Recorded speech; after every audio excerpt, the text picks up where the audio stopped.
සම්බුද්දස්ස නමෝ තස්ස භගවතෝ අරහතෝ සම්මා සම්බුද්දස්ස නමෝ තස්ස භගවතෝ අරහතෝ සම්මා සම්බුද්දස්ස.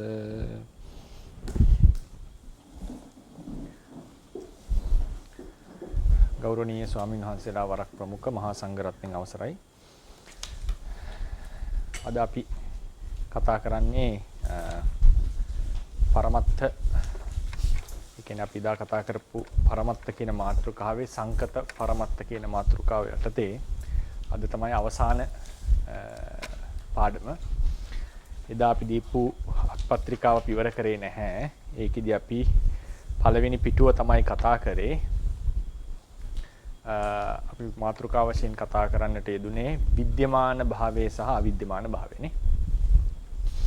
විද්‍යමාන භාවවල කිහිපයක්, අවිද්‍යමාන භාවවල කිහිපයක් කතා කරා. ඊට අවසානයේ කිව්වා අපේ ධර්මයේ හැටියට ඒ තැන්වල යම් ධර්මයක් ගැන කතා කරලා තියෙනවා නම් මොන වගේ විද්‍යමානත්වයක්ද අවිද්‍යමානත්වයක්ද මේ කතා කරන්න කියලා හොඳට ගැඹුරින් තේරුම් ගන්නට ඕනේ. එහෙම නැත්නම් තේරවාද ධර්මයට හැටියට වෙන අදහස් වෙන්නට පුළුවන්. අපි ඒතරේකේ අපි කෙටි මතක් කිරීමක් කරොත් ස්වකීය ලක්ෂණයක් ඇති බව නිසා ධර්මයක් විද්‍යමාන ලෙස සලකනවා. ස්වකීය ලක්ෂණයක් නැති ධර්මයෝ ප්‍රඥප්ති අවිද්‍යමාන ලෙස සලකනවා.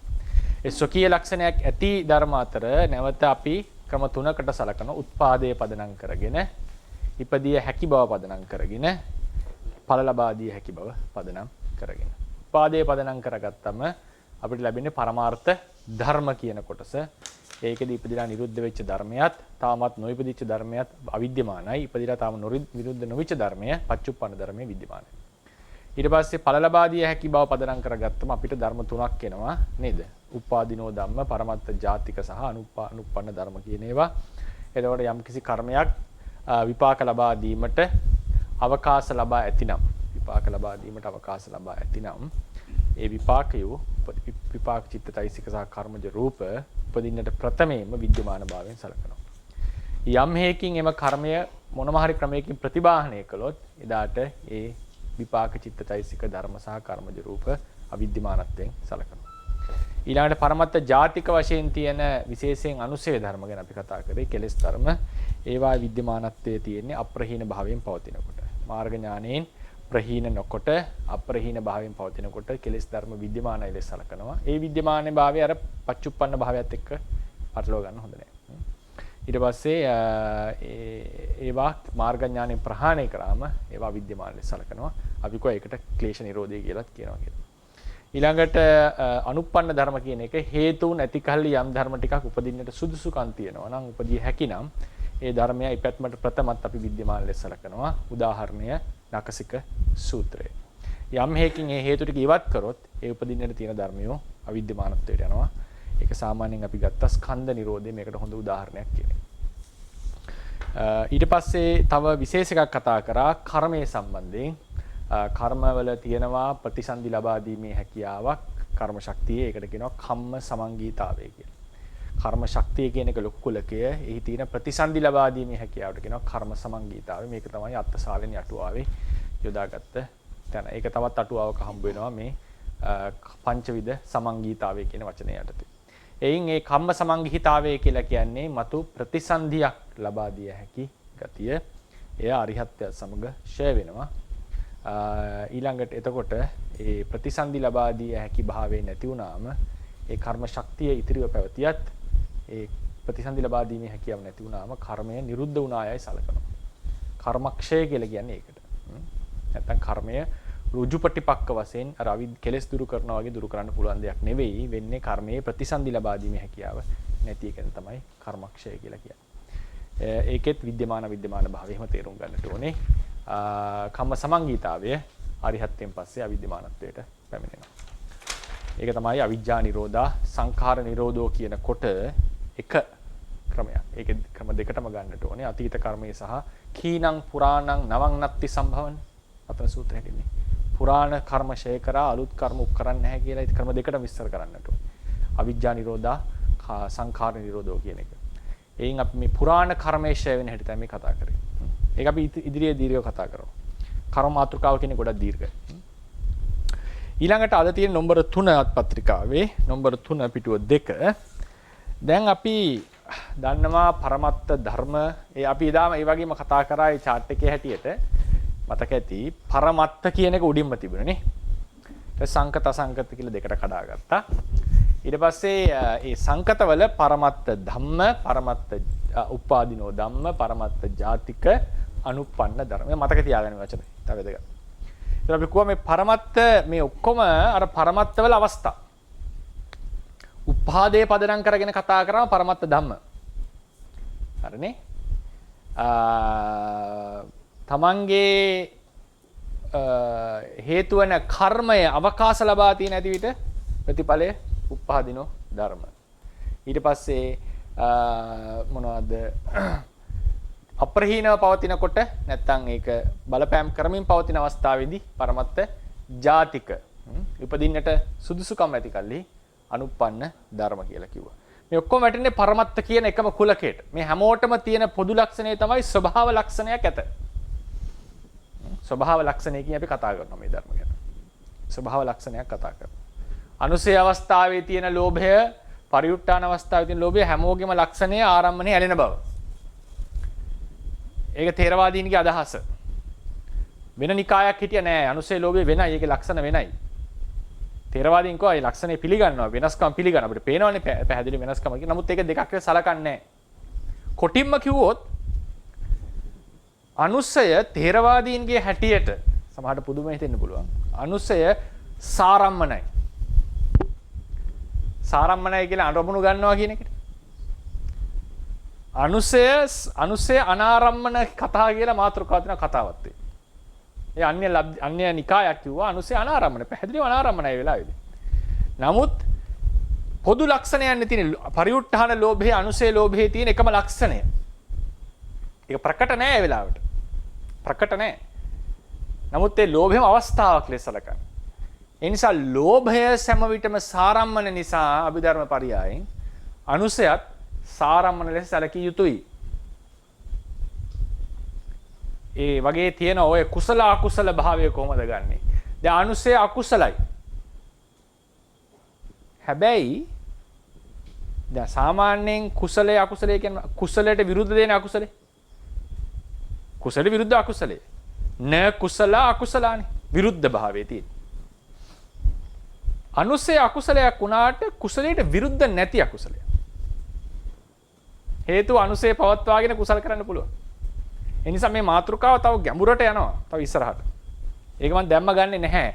ඒක අපි ඉදිරියේදී කතා කරනවා පසු ගොඩාක් පස්සේ පාඩම් වලදී. ඊට පස්සේ මෙතනින් පස්සේ අපි කෙලින්ම එනවා පරමත්ත ධර්ම ටික විස්තර කරන්නට. මේ තව දවස් කිහිපයක් යනවා මේකට. ඒ කියන්නේ මේ අසංකත පරමාර්ථ විස්තර කරේ නෑ අපි නේද? ඊට පස්සේ පරමත්ත පඤ්ඤාති අතර තියෙන කොටසක් අපි කතා කරන්නේ. ඒවා ටික විස්තර කරලා කෙටියෙන් ත්‍රිලක්ෂණ එහෙම කෙටියෙන් විස්තර කරලා අපි ඊට පස්සේ යනවා පරමත්ත ධම්ම වලට.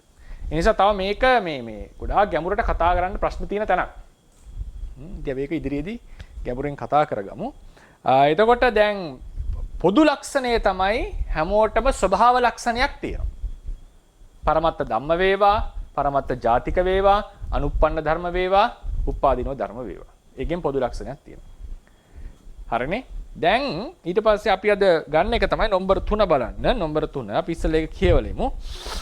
උපාදිනෝ ධම්මා පරමත්ත ජාතික සහ අනුප්පන්න ධර්ම යන කොටස් තුනම අනාගතේ හැට ගැනීමට හැකි ධර්ම ලෙස පවතින කල්හි අනාගතේ හටගන්න හැකි.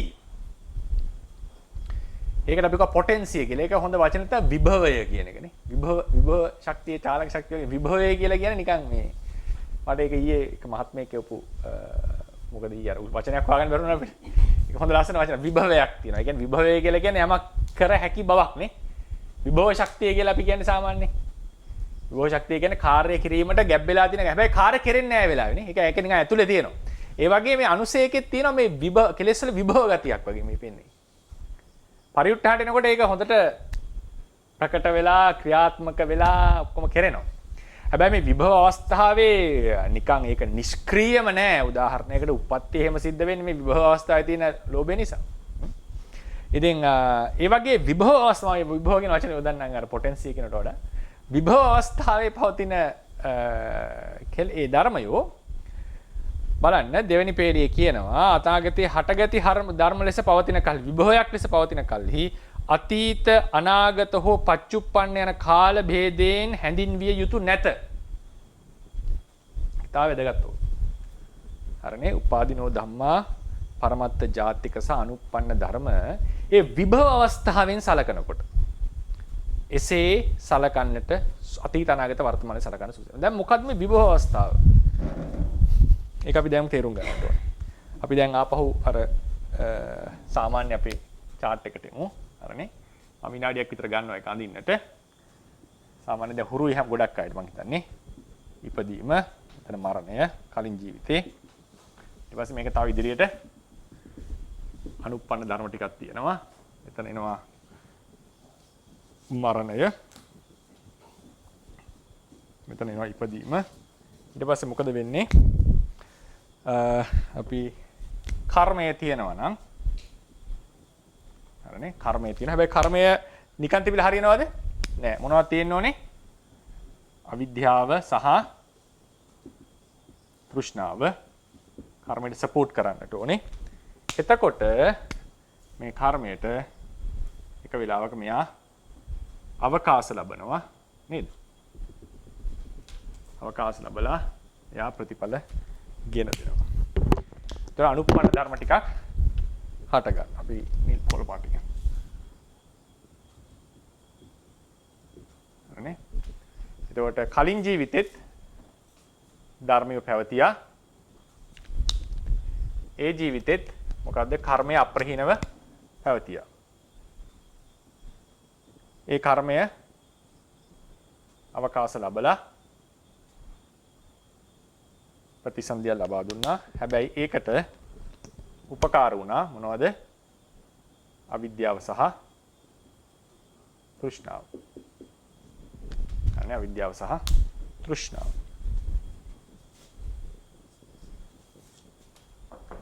මේක තමයි සාමාන්‍යයෙන් අපි හරිනේ ඔක්කොම සම්පූර්ණනේ. හරි. එතකොට දැන් මේකෙන් අපි පරමත්ත ධර්ම ලෙස සැලකුවේ මතකද නැහැ. මේ ටිකනේ පරමත්ත ධම්ම කියලා කියන්නේ. උඩ කැලේට තමයි පරමත්ත ධම්ම කියලා කියන්නේ. සාමාන්‍ය.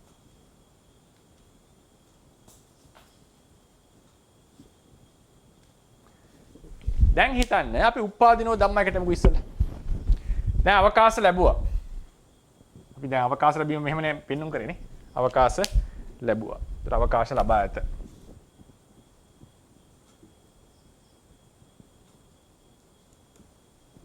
අවකාශ ලැබීම. මේ අපි මේකේ තව කියන්න මේ දැන් මේ වෙලාවේ තමයි දැන් කියලා කිමුක. දැන් හරිනේ. අවකාශ ලැබලා තියෙන කියලා හිතන්නකො. මරණාසන්න අවස්ථාවක් කියලා හිතන්න. දැන් අපි කිව්වා මේ ඉපදින්නට නියමිත ධර්මයට මොකක්ද අපි කිව්වේ? උපාදිනෝ ධම්මා කියලා කිව්වා. උපාදිනෝ ධම්මා. මෙතෙක් කල අපි එහෙම එක ලකුණු කරේ. මේ ධර්මයට අපි කිව්වා උපාදිනෝ ධම්මා. ධර්ම සමූහයට. දැන් විභවය කියලා අදහස් කරන්නේ මොකද්ද? මේ ධර්මය ගැන ඔන්න හොඳ පොයින්ට් එකක් මේක.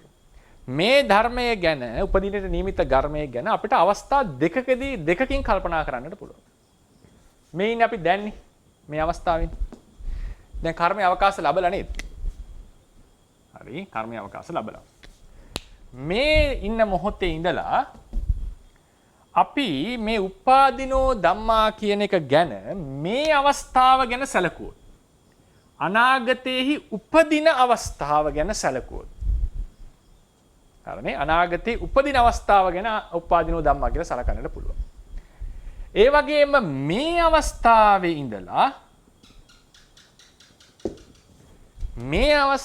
ඉඳලා මේකේ ඉපදිය හැකි බව සලකන්නට පුළුවන්. හරිනේ? මෙතනදී අපි කියනවා පොටෙන්සිය කියලා.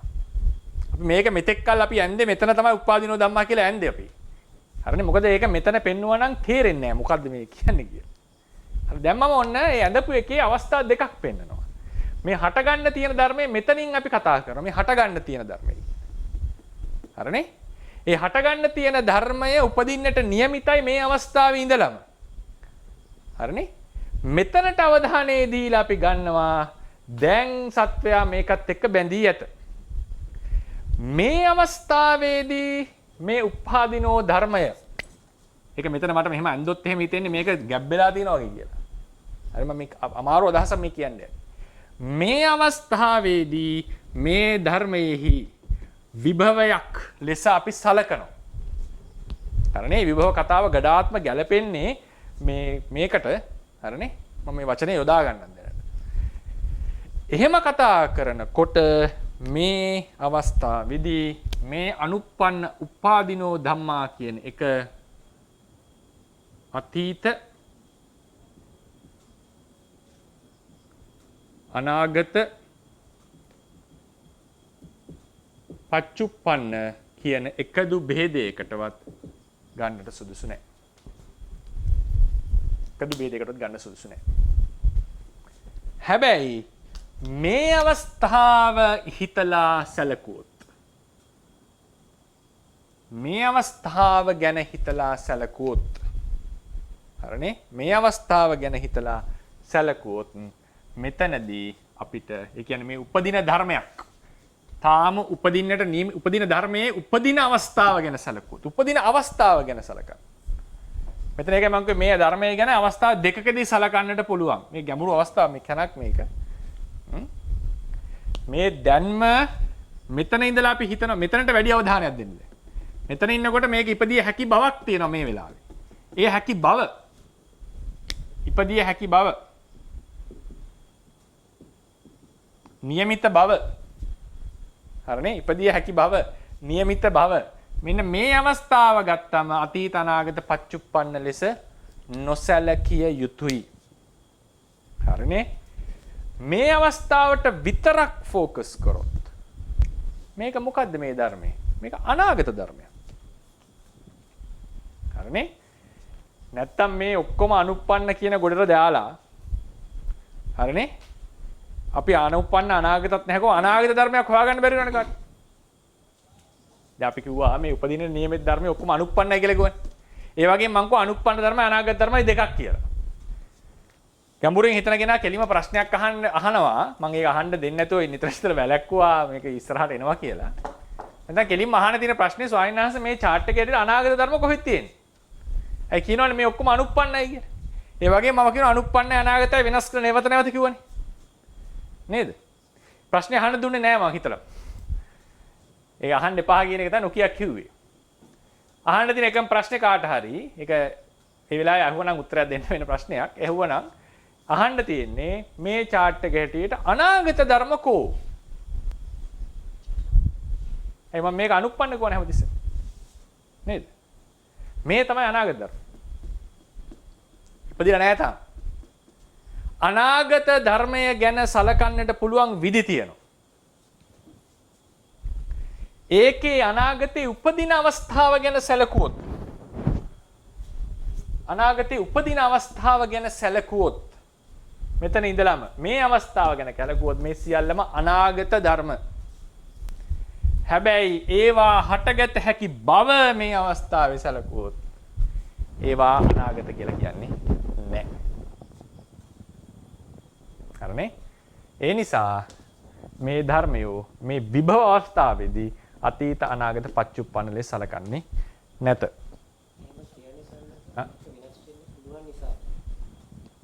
සෝනස කෙනෙක් ප්‍රශ්නයක් අහනවා එහෙම කියන්නේ මේක වෙනස් වෙන්න පුළුවන් නිසාද? ඒ කියන්නේ හරි. හරි.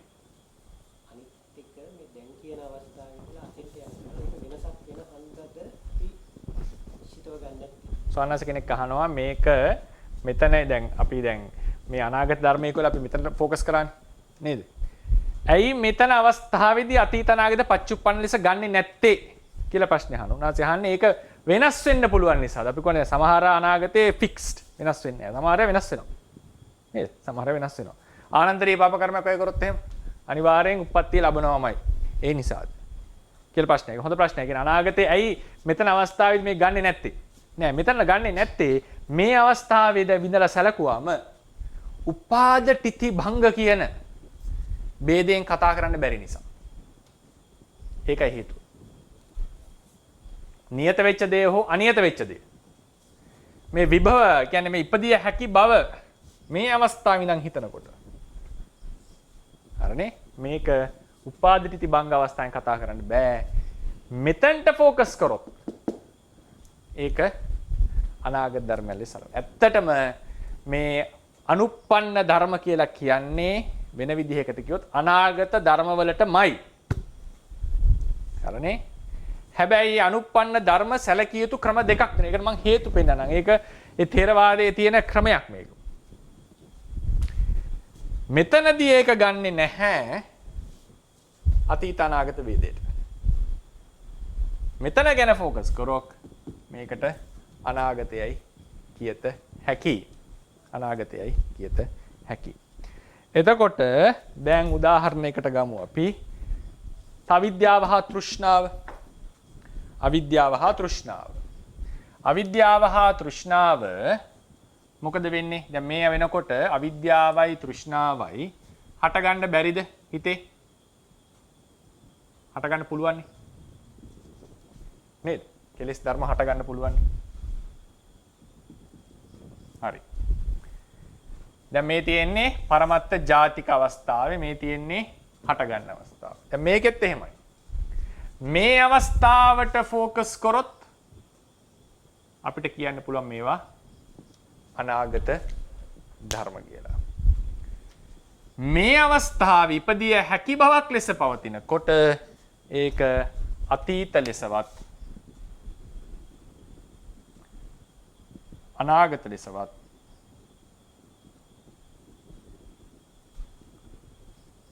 පච්චුප්පන්න ලෙසවත් සලකන්නේ නැහැ.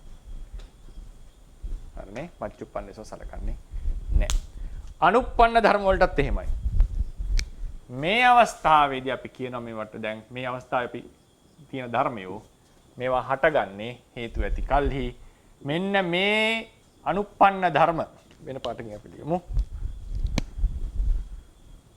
මේ අනුප්පන්න ධර්මයෝ පිළිබඳව මේ අවස්ථාවේදී අපි සැලකුවොත් උදාහරණයකට මේ අනුප්පන්න ධර්ම පිළිබඳව මේ අවස්ථාවේදී සැලකුවොත් ඒකත් අපි අතීත අනාගත පච්චුප්පන්න කියන ભેදයට ගන්නෙ නැහැ. හැබැයි මේ මොහොතේ ඉපදෙන අවස්ථාව ගැන සැලකුවොත් ඒකට අනාගත ධර්මයක් යයි කිය හැකි. අනාගත ධර්මයක් යයි කිය හැකි. හරිනේ? අනාගත ධර්මයක් යයි කිය හැකි. දැන් මම මේක තවත් කම්ප්ලිකේට් කරනවා තව ඊළඟ විනාඩි ගාන තුනට. හරිනේ? තවත් ඕක කම්ප්ලිකේට් කරනවා වෙනවා. ඒකයි මම කිව්වේ දා මේක එන්න ගැඹුරු අද දවසේ තමයි උදාහරණයකට මේක තමයි මේ පාඩම් මාලාවේ මේ දැනට යන පාඩම් මාලාවේ පීක් පොයින්ට්. ඒ කියන්නේ අමාරුම අවස්ථාව. මේ ගැන ප්‍රශ්න තියෙන පුළුවන්. ප්‍රශ්න උත්තර සාකච්ඡාවේදී අපි කතා කරමු. දැන් මම කිව්වේ මොකද්ද? මේ chart එක තවත් කම්ප්ලිකේට් වෙන්න ඇති. කොළ නිල් පාටෙන් දක්වලා තියෙන අනුප්පන්න ධර්ම. කොළ පාටින් දක්වලා තියෙන්නේ උපාදීනෝ ධර්ම. රතු පාටින් දක්වලා තියෙන්නේ පරමත්ත ජාතික ධර්ම. හරිනේ? පරමත්ත ජාතික. පරමත්ත ජාතිකයොත් උපදින්නට පුළුවන් අනාගතේ. කොළ පාටින් දක්වපු උපාදීනෝ ධම්මත් උපදින්නට පුළුවන්. නිල් පාටින් දක්වපු අනුප්පන්න ධර්මත් උපදින්නට පුළුවන්. ඒ උපදින්න පුළුවන් කියන්නේ උපදින අවස්ථාව ඉදිරියේදී සලකලා. උපදින අවස්ථාව නියත එක නෙමෙයි මේ කතා කරන්නේ. අනාගතය හිතෙන් අපිට එකපාරක් හිතෙන්න පුළුවන් නියත වුණොත් අනාගත වෙන්නේ නැහැ. අනාගතය කියන්නේ ඒ උපදින අවස්ථාව ගැන සලකලා. උපදින අවස්ථාව ගැන සලකලායි අනාගත කියලා කියන්නේ. උපදිනට කලින් ඒවා තිබෙන අනුප්පන්න භාවය ඒවත් එක්ක බැඳිලා ඉන්න ගතිය අප්‍රහීන භාවය අවකාශ ලබා ඇති බව කර්මය මේ විභව අවස්ථාවලදී මෙතන රතු පාටින් අපි ගන්න ඕනේ. ඔව්. අනේ මේක. හරි. අනේ මේ තෘෂ්ණාවාදිය රතු පාටින් ගමු. ඒ අප්‍රහීන අවස්ථාව අවකාශ ලබා ඇති අවස්ථාව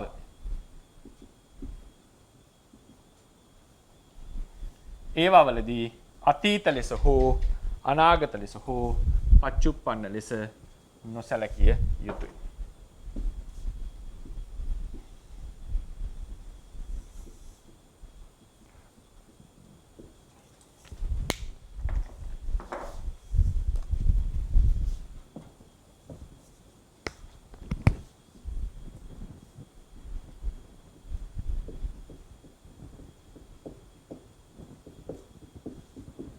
මේ ගත්තේ නිල් පාටින් ගත්තේ උපාදීනෝ ධම්ම. කොළ පාටින් ගත්තේ අනුප්පන්න ධර්ම, රතු පාටින් ගත්තේ පරමත්ත ජාතික ආදී කෙලෙස් ධර්ම සම්බන්ධයි. ඉතින් මෙන්න මේ කියන බෙදීම ඊටාම ඒ නිසා අපි අර අනාගතයකට පොඩක් අවධානය පැත්තකින් තියමු. මේවා අනාගත ධර්ම කියන එක ගැන පැත්තකින් තියමු දැන්. ඒක මම හිතනවා ඉතින් ඒක පොඩක් පස්සට දාමු.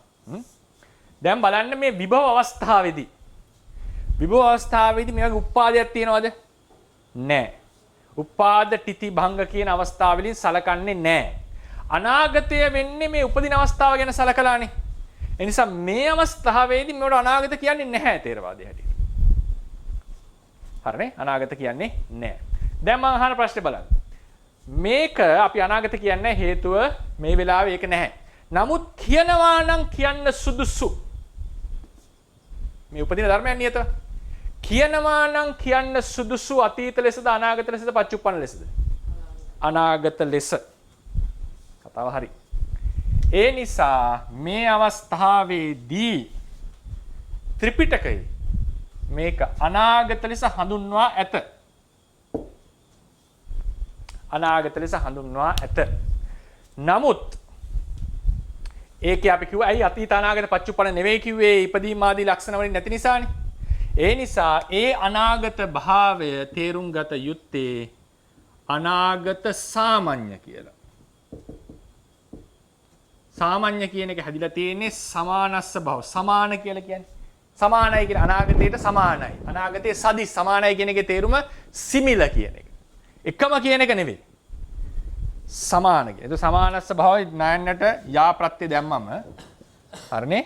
පාලි ව්‍යාකරණ ඒක හල් ණයන්න වෙනවා. සොරේ ලොප් වෙලා. එතකොට සමාන්‍ය මේ දෙක ඥායනු දෙකක් වෙනවනේ. නේද? සාමාන්‍ය. මේක දීර්ඝ වෙනවා. අනාගත සාමාන්‍ය කියලා කියන්නේ අනාගත ධර්ම බඳු අනාගතයට සමාන කියන අර්ථය.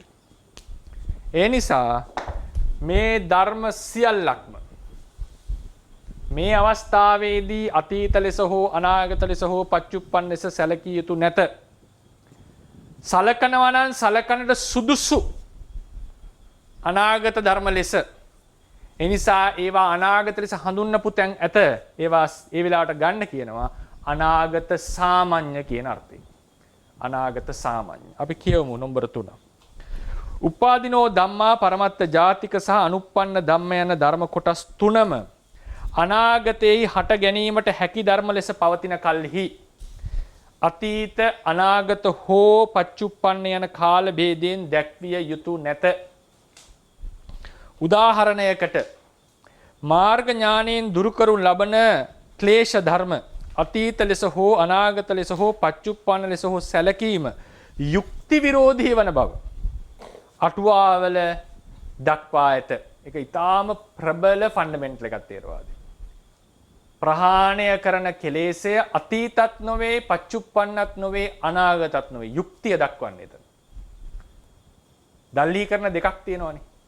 කරුණක් ගෙනාවම අටුවාචාරින් වහන්සේලා ඒක ඔප්පු කරන්නට දල්හි කරන කියලා එකක්. දල්හි කරනවා කියන්නේ ඒකට සාධක කියනවා. ඒක ස්ථාවර කරනවා. ආගම දල්හීකරණය කියලා එකක් තියෙනවා. ආගම දල්හීකරණය කියලා කියන්නේ කරුණක් කිව්වම ත්‍රිපිටකයෙන් අරගෙන කියනවා මේ නිසයි මේක හරි.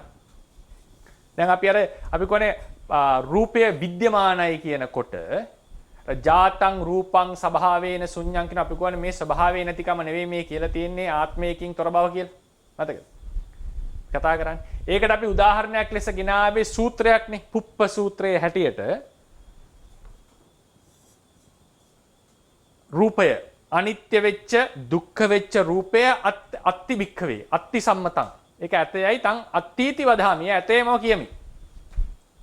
මේ දින ආගම දල්හීකරණ. අපි සූත්‍රයක් අනුසාරයෙන් අපේ ප්‍රකාශනය ඔප්පු කරනවා. යුක්ති දල්හීකරණය කියලා කියන්නේ එහෙම සූත්‍රයක් ගේන්නේ නැතුව ප්‍රායෝගික නුවණට වැටහෙන්නට කරුණු කියන. ප්‍රායෝගික නුවණට වැටහෙන්නට කරුණු කියලා අටුවාචාර්යන් වහන්සේ. එතකොට ඔය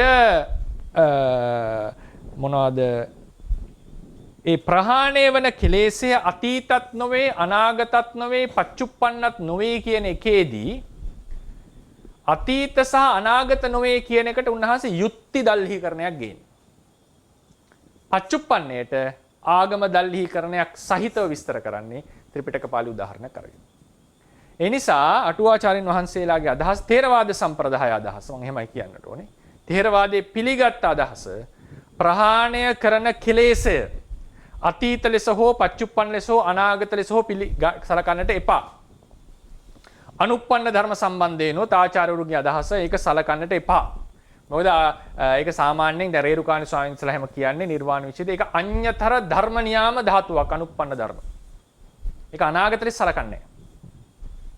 අනාගත කියලා කියන්නේ නැහැ ඉදිරි වෙන දුකට. මොකද හේතුව අනාගත යනු මේ මෙතන ඉලක්ක කරන් කතා කරන්නට ඕන. අටුවාවේ කියන්නේ අර්ථ කතාවේ කියන්නේ අනාගත කිලේශය ප්‍රහාණය කරයි නම් අපලෝ වායාමෝ. වායාමේ නිෂ්ඵලයි. අනාගත කෙලෙසයන් දුරු කරන්න. ඒ නිසා ථේරවාදීන්ගේ හැටියට මේක අතීත හෝ අනාගත හෝ පච්චුප්පන් ලෙස නොසලකයි. හැබැයි අනාගත ලෙස දක්වපු තැන් තියෙනවා. ඒ කියන්නට ඕන. හරිනේ? මෙතන තියෙන මේ බව අනාගත. එතකොට ගන්නට ඕනේ අනාගත සාමාන්‍ය ලෙස.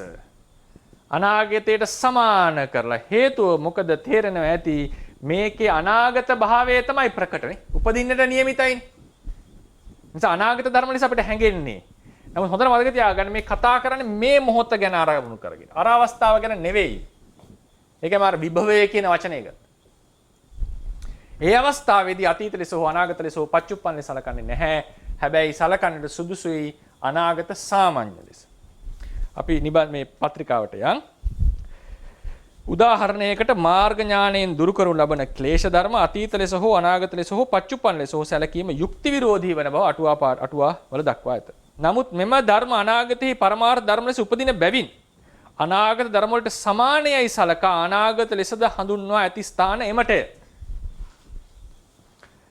එම ස්ථානවලදී අනාගත පදෙහි අර්ථය ඒකාන්ත අනාගත යන්න නොව අනාගත සාමාන්‍ය යන්නයි. අනාගත සාමාන්‍ය අනාගතයට සමාන යන්නයි. එනම් අනාගත ධර්ම වලට සමාන ධර්ම යන්නයි. අනාගත ධර්ම වලට සමාන ධර්ම යන්නයි. මේක අනුප්පන්න ධර්ම සහ පරමත්ත ජාතික ධර්ම. පැහැදිලිද? හරිනේ? මම හිතනවා අදහස පොඩ්ඩක් කර පැහැදිලිනේ. මේ ඒක සලකන ක්‍රම. ඒ කියන්නේ අපි මේ උපදින්න තියෙන ධර්ම ඒ අවස්ථාව ලෙස සලකන්නට පුළුවන්. උපදිය හැකි බව අවස්ථාවට මුහුණ දීලා මුකල සලකන්නට පුළුවන්. ඊළඟ නම්බර 4 මේකෙන් මේ පරමත්ත ජාතික කියන ධර්ම. පරමත්ත ජාතික කියන අනුප්පන්න ධර්මයි උපාදින ධර්ම පොඩ්ඩකට පැත්තකට තියමු. ඒක සම්බන්ධයෙන් මේ කතාව අපි ඉස්සරහට විස්තර කරගමු. ඒක මේ දැන් අපි කතා කරන්නේ නැහැ. මේ පරමත්ත ජාතික වලටයි පොඩ්ඩක් කොටු වෙනවා දැන්. පරමත්ත ජාතික ධර්ම දැන් මේවා උපදින්නට නියමිත මේවා ටික බැඳිලා තියෙන්නේ නේ. උපදින්නට නියමිතයි බැඳිලා ඒක උපදින්න නියමිත බව තියෙනවා. පරමත්ත ජාතික කියලා කියන්නේ දැන් ඔන්න කර්මයක් මතු වුණා විපාක දෙන්නට. මොකද කරන්නේ චිත්ත සන්තතියේ ලොකු බලපෑමක් කරනවානේ. අකුසල කර්මයන් නම් මතුනේ මතු විපාක දෙන්නට අපිට අකුසල නිමිති නේද? නානා දේවල් ඇවිල්ලා හිත වැටෙනවා. කුසල කර්මයන් හරි ප්‍රසන්න වෙනවා. හරිනේ? අනුසය කොහොමද ඇවිස්සුනොත් එහෙම? නිතර සිතට බලපානවා. අනුසය කොහොමද චිත්තසංතයට බලපානවා? ජවන සිත කර්ම බවට පත් කරන්නට. එහෙමනම් මේ පරමත්ත ජාතික ධර්ම මේ වෙලාවෙත් මේ හිතට බලපෑම් කරනවා ලොකුවට නේ. ලොකුවට බලපෑම් කරනවා. ඒව වලත් අනාගත උපදින අවස්ථාව තියෙනවා. උපදිය හැකි බව තියෙනවා. ඒ නිසා උපදිය හැකි බව සලකලා ඒවටත් අනාගත සාමාන්‍ය කියනවා අපි. මේ හැම එකටම අනාගත සාමාන්‍ය කියන්න පුළුවන්. අනාගත සාමාන්‍ය. අනුප්පන්නයටත් අනාගත සාමාන්‍ය කියනවා. හරිනේ? මේ හැබැයි පරමත්ත ජාතිකවල තියෙනවා මේ වෙලාවෙත් නිකන් ඇඟට సంతానට දනවන. ඒ නිසා ඒකේ පච්චුප්පන්න භාවයත් හරි ප්‍රකටයි. පච්චුප්පන්න භාවයට ළඟයි. හේතුව මොකද්ද? අපි ක්ලේශයක් ප්‍රහාණය කුසලයක් වර්ධනය කරනකොට තදංග විස්කම්මන වශයෙන් කෙලෙස් ප්‍රහාණය වෙනව නේද? කෙලෙස් ප්‍රහාණය වෙන්නේ ඒ වෙලාවෙනේ ඒක ප්‍රහාණය වෙන්නේ නේද? ඒ නිසා මේවල මේ වෙලාවේ විද්‍යමාන භව ප්‍රකට වැඩි අර අනිත් දෙකට වඩා. ඒ නිසා මේ ධර්මයට පච්චුප්පන්නයට සමාන ලක්ෂණ තියෙනවා. හැබැයි පච්චුප්පන්නලේ සලකන්නට බෑ.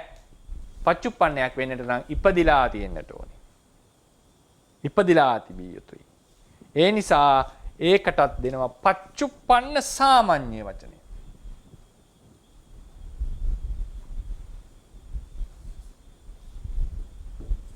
පච්චුප්පන්න සාමාන්‍ය. පච්චුප්පන්න කියන්න බෑ. පච්චුප්පන්න කිව්වොත් තේරවාද සම්ප්‍රදායට විරුද්ධව අපි කතා කරලා තියෙනවා. අපේ තේරවාදයෙන් මේ උගන්වන්නේ. මේ තේරවාදය උගන්වන්නේ. තේරවාදයේ හැටියට විරුද්ධව කතා කරනවා. ඒකට තව වෙනම තර්ක ගෙනල්ලා අපිට ඒක සංවාදයකට යන්න පුළුවන්. ඒක වෙනම සිද්ධියක්. තේරවාදයේ හැටියට පච්චුප්පන්න කියන්න බෑ. මොකද පච්චුප්පන්නේ කියන එක හරියට ඩිෆයින් කරලා තියෙනවා. විග්‍රහයක් තියෙනවා. මොකද්ද විග්‍රහය? ඉපදිලා තාම නිරුද්ධ නොවෙච්ච ධර්ම. මේක ඉපදීමටපත් වෙලා නැහැ. පච්චුප්පන්න විවාහයට සුසු නැහැ. නමුත් පච්චුප්පන්න භව මේ වෙලාවේ තියෙන බව හොඳටම පැහැදිලි ඒකේ. නිසා පච්චුප්පන්න සාමාන්‍යයක් ලෙස හඳුන්වනවා. ඒකට යමු නම්බර 4ට. පරමත්ත ජාතික ධර්මයෝ උත්පාදිත පැමිණ නැති නිසා පච්චුප්පන්න වෝහාරයට සුදුසු නැත. නමුත් පරමත්ත ජාතික ධර්ම පච්චුප්පන්න ධර්ම වලට ආසන්න ලක්ෂණ පෙන්눔 කරයි. ආසන්න ලක්ෂණ පෙන්눔 කරයි. මන්දයත් ඒවා චිත්තසංතානයේ ඇසුරු කරමින් චිත්තසංතානට බලපෑම් කරමින් පවතින නිසා වෙනි. තවද අනුසයනය කරන ක්ලේශයන් ගැන සලකන විට කුසල ධර්ම වලින් තදංග විස්කම්මන සහ සමුච්ඡේද වශයෙන් ප්‍රහාණය කරන වේද ඒ මොහොතේ අපරිමීනව විද්‍යමාන වන ක්ලේශ ධර්මයි. මෙසේහි නෙම ධර්ම පච්චුප්පන්නයට සමාන ලක්ෂණ පෙන්눔 කරන නිසා පච්චුප්පන්න ලෙස සාමාන්‍ය ලෙස හැඳින්විය හැක. පච්චුප්පන්න සාමාන්‍ය කියලා තමයි පරමත දීපණියේ ඒවට සුදුසු බව ප්‍රකාශ කරන්නේ. නමුත් පච්චුප්පන්න කියන එක කියන්න බෑ. මොකද මේන් ස්ට්‍රීම් ට්‍රැඩිෂන් එකේ තේරවාද ට්‍රැඩිෂන් එකේ ඒක ප්‍රතික්ෂේපිතයි. ඒ නිසා ඒ ඩෙෆිනිෂන්ස් අනුව අපි බැලුවම මේ හැම එකටම අනාගත සාමාන්‍ය වචනේ දෙනවා. පරමත්ත ජාතික වලට පච්චුප්පන්න සාමාන්‍යත් දෙනවා. සාමාන්‍ය කියන්නේ සමානයි කියන්නේ පියෝ නෙවෙයි. එතකොට මූලික සිද්ධාන්තය මේ විභව අවස්ථාවේදී මේවා අතීත ලෙස හෝ අනාගත ලෙස හෝ පච්චුප්පන්න ලෙස නොසලකිය යුතුයි. සලකනවා නම් සලකන්න වෙන්නේ අනාගත සාමාන්‍ය සහ සමහර ධර්ම පච්චුප්පන්න සාමාන්‍ය ලෙස. හරිනේ? ඊළඟට දැන් එනවා අපි කියවනේ මේ මොහොත ගැන සලකලා නේද? මේ මොහොත ගැන සැලකුවොත් අපි විභවයෙන් සලකන්නේ ධර්මයේද? ධර්මය. ධර්මයේ පහළ වීම. මේ ධර්ම සියල්ලම උපාදිනෝ ධම්මා පරමත්ත ජාතික අනුප්පන්න ධර්ම කියන සියල්ලම ඉපදෙනවා දවසක. ඉපදෙන්නට පුළුවන්. ඉපදෙනකොට කොහොමද ඒව සලකන්නට ඕනේ? පරමාර්ථ ධර්ම ලෙසනේ. ඉපැත්ම ලෙස අරගෙන පරමාර්ථ ධර්ම. ඒතර පරමාර්ථ ධර්ම වල අපි කිව්වා ඉපදිලා නිරුද්ධ වෙච්ච ධර්ම අතීතයි. ඉපදිලා තාම නිරුද්ධ නොවෙච්ච ධර්මය වර්තමානයි. ඉපදෙන්නට නියමිත ධර්මය අනාගතයි. දැන් මේ විභව කතා ඔක්කොම අමතක කරලා අපි මේකට විතරක් ફોකස් කරමු. මේ අතීත ධර්මය, මේ පච්චුප්පන්න ධර්මය උදාහරණයකට දැන් කියලා ගත්තා. මේ පච්චුප්පන්න ධර්මයේ ඉපදිලා නිරුද්ධ වෙලා නැහැ.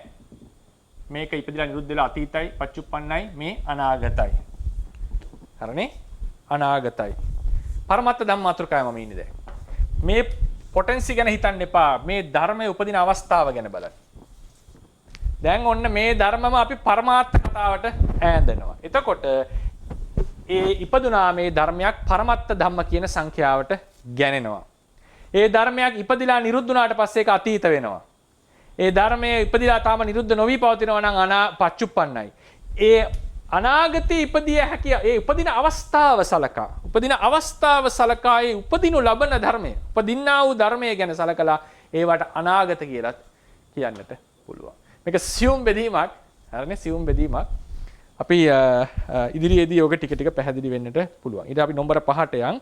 උප්පාදිනෝ ධම්මා පරමත්ත ජාතික සහ අනුප්පන්න ධර්ම යන සියල්ලම සහජාත ධර්ම සමග උපාදයට පැමිණි විට පරමත්ත ධර්ම ලෙස හැඳින්විය යුතුය.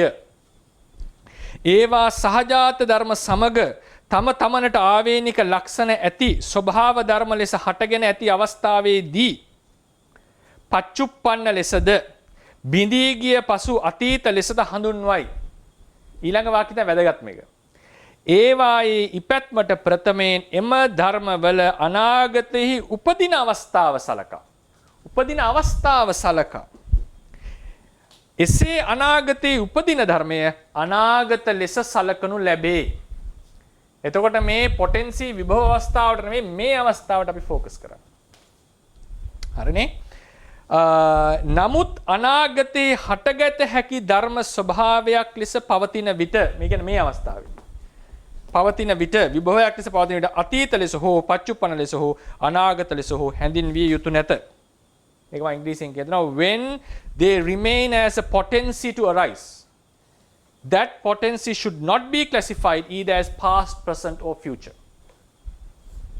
එතකොට මේ පොටෙන්සිය ඒ කියන්නේ මේ විභව අවස්ථාවේදී අතීත අනාගත පච්චුප්පන්න ලෙස කතා කරන්නේ නැහැ. ඒ ධර්මයේම තමයි උපදින්නේ. ඒ උපදින අවස්ථාව සලකලා අපිට කලින් ඉඳන් මේක මේ අවස්ථාවේදී අනාගත කියලා කියන්නට පුළුවන්. එතකොට මේක මේ කතාවේදී මේ සියල්ලම අනාගත. පියෝ අනාගත. ඒක අනාගත සාමාන්‍ය කතා නෑ. හරිනේ? මේ ඉපදිලා තියෙන ධර්මය පච්චුප්පන්න. ඉපදිලා අවසන් ධර්මය අතීත. හරිනේ? අතීත. අපි අඳපු chart එකම පොඩ්ඩක් වෙනස් කරා දැන්. දැන් හිතන්න මේ විදිහට විස්තර කරා නම් මොනවද තේරෙන්නේ? නේද? ඒ නිසා මේකේ අනාගත භාවයේ හිතලම මකලා අපි හිතෙන්. හිතලම ඒක අයින් කරලා. ඒවා අනුප්පන්න ධර්ම, උපාදිනෝ ධර්ම, පරමත්ත ජාතික ලෙස හැඳින්නුවේ මේ විස්තර කිරීමේ පහසුව සඳහා. විස්තර කිරීමේ පහසුව සඳහා. ඉතින් ඒ නිසා මේක මම කිව්වේ අද දවසේ ටිකක් ගැඹුරු වෙනවා. මම හිතනවා යම් හෝ අදහසක් පැමිණෙන්න ඇති කියලා. ඊට පස්සේ තවත් නම්බර 6 කතාව. නම්බර 6 කතාව ඒක තවත් අපි ටිකක් දැන් ඒ ධර්ම වල තවත් ගැඹුරකට යනවා. ඊට පස්සේ ඉන්නේ උපාදිනෝ ධම්මා පරමත්ත ජාතික සහ අනුප්පන්න ධර්ම යන මේ සියල්ලම අසංස්කෘත ඒ කියන්නේ අසංකත ධර්ම වෙද්ද. ඔය සංකත කියලා කිව්වේ උපාදෝ පඤ්ඤායති වයෝ පඤ්ඤායති තිතස්ස පඤ්ඤත. අපි කියන උපාද බෙදීම් නැහැ මේ අවස්ථාවේ. මේ අවස්ථාව ගැන හිතන්න. මේ අවස්ථාව ගැන විභව අවස්ථාවේ. විභව අවස්ථාවේ උපාදයක් නැහැ නේද? භංගයක් නැහැ. ඒ නිසානේ අතීත අනාගත පච්චුප්පන්න කියලා කතා කරන්න එපා කිව්වේ. ඒ කියන්නේ සංකත ලක්ෂණ නැහැ කියන එකනේ කොටින්ම කියන්න තියෙන්නේ. සංකත ලක්ෂණ මොකද්ද? උපැදීමක් තියෙනවා, දිරීමක් තියෙනවා, බිඳීමක් තියෙනවා නේ, තිති අවස්ථාවක් තියෙනවා නේ. මේ සංකත ලක්ෂණ. මේ එතකොට මේ උපාද තිති භංග නැහැ කියලා කියන්නේ සංකත ලක්ෂණ නැහැ කියන එකනේ. ඒතර සංකත ලක්ෂණ නැතිනම් අනිත් පැත්තට කියන්නවා මේවා අසංකතද? මේ ප්‍රශ්නයක් අහන්න බුණා. සංකත ලක්ෂණ නැතිනම් අසංකතද? හරිනේ? ඒ වගේම ඉපදීම් බිඳීම් නැතිනම් කාල භේදය අතීත අනාගත කාල භේදය ගත්තේ මොකක් නිසාද? ඉපදීම් පදනම් කරන්නේ අපි කියනවානේ මේක අතීත අනාගත එකටවත් ගන්න එපා කියලා. එහෙනම් කාල මුක්තද? ප්‍රශ්න දෙකක්. පැහැදිලි ප්‍රශ්න දෙකක්. නේද? ඇයි නිවන කාල මුක්තක උනේ ඉපදීමක් නැති නිසා? හරිනේ? ඇයි නිවන අසංකත උනේ සංකත ලක්ෂණ නැති නිසා? ඉපදීම් බිඳීම් නැහැ. හේතුන් නිසා හටගන්නේ නැහැ. එහෙනම් මේව වල තියෙන අසංකත ලක්ෂණ කාල මුක්ත ලක්ෂණද? හරිනේ? කාල මුක්ත ලක්ෂණද අසංකත ලක්ෂණද? නොවේමය නැත. තේරවාදයේ හැටියට මේවාට අසංකත කියන්න බෑ. මේවට කාල මුක්ත කියන්නට බෑ. හේතුව මොකද? දැන් එනවා අපවර මුල් කතාවට. මේ පරමත්ත ධර්ම, පරමත්ත ජාතික, උපාදිනෝ ධම්ම, අනුප්පන්න ධර්ම වල හැමෝම අර පරමත්ත කියන කතාවේ ස්වභාව ලක්ෂණේ යුතුයි කියලා කිව්වා නේද? ස්වභාව ලක්ෂණේ යුතුයි කියන එකේ යටනේ ඔක්කොම තියෙන්නේ. ඒ නිසා හටගන්න ලෝභය, අනුසේ ලෝභය, කරපු කර්මය, කර්මයේ විභව අවස්ථාව මේ ඔක්කොමගේම තියෙන සමාන ලක්ෂණ. සමාන ලක්ෂණ කියලා මම අදහස් කරේ ස්වභාව ලක්ෂණයෙන් සමානයි. හටගන්න ඇලෙන ලෝභයම තමයි අනුසය වශයෙන් තියලා පරිඋත්ථානට එන්නේ. ඒ නිසා මේ කට්ටියගේ තියෙන්නේ ඒ ස්වභාව ලක්ෂණ වල අවස්ථා ටිකක්. අවස්ථා ටිකක්. ඒ නිසා අපි කියනවා අනුසය ලෝභයමයි හටගන්නේ. හරිනේ? අනුප්පන්න ඒ පවතින ඒ විභව වශයෙන් පැවති අනුප්පන්න ධර්මයන් තමයි මේ පහළ වෙලා තියෙන්නේ. මේ අවස්ථාවෙත් ඒ ලක්ෂණයෙන් අපි කියන්නේ රූපයක බැඳිලා අපි. ඊට පස්සේ විපාකයක බැඳිලා ඒක નિયમિતයි. ඒ නිසා මේ ධර්මයෝ මේ වෙනම ඔය කියපු සතර මහා ඒ කියන්නේ මේ මොනවද රූප වේදනා සංඥා සංස්කාර වලින් අන්‍ය වෙච්ච ධර්ම ටිකක් නෙවෙයි. ඒ නිසා ඒවා අසංකත කාල මුක්ත කියන ව්‍යවහාරයට යන්නේ නැහැ. මොකද හේතුව ඒක කොහොමද තේරුම් ගන්නේ? මන්දයත් ඒ මාර්ග ඥානයන්ගෙන් ප්‍රහාණය නොකළහොත් මෙම ධර්මයෝ අනාගතයේ උපදින්නාහ නිරුද්ධ වන්නාහ.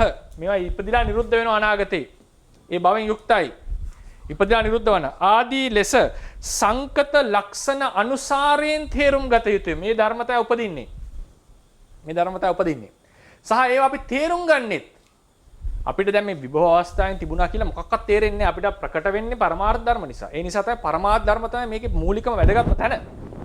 ඒ ගැන කතා දෙකක් නැහැ. ඒ නිසා ඒකම තමයි අපි උගන්වන්නේ සාමාන්‍යයෙන්.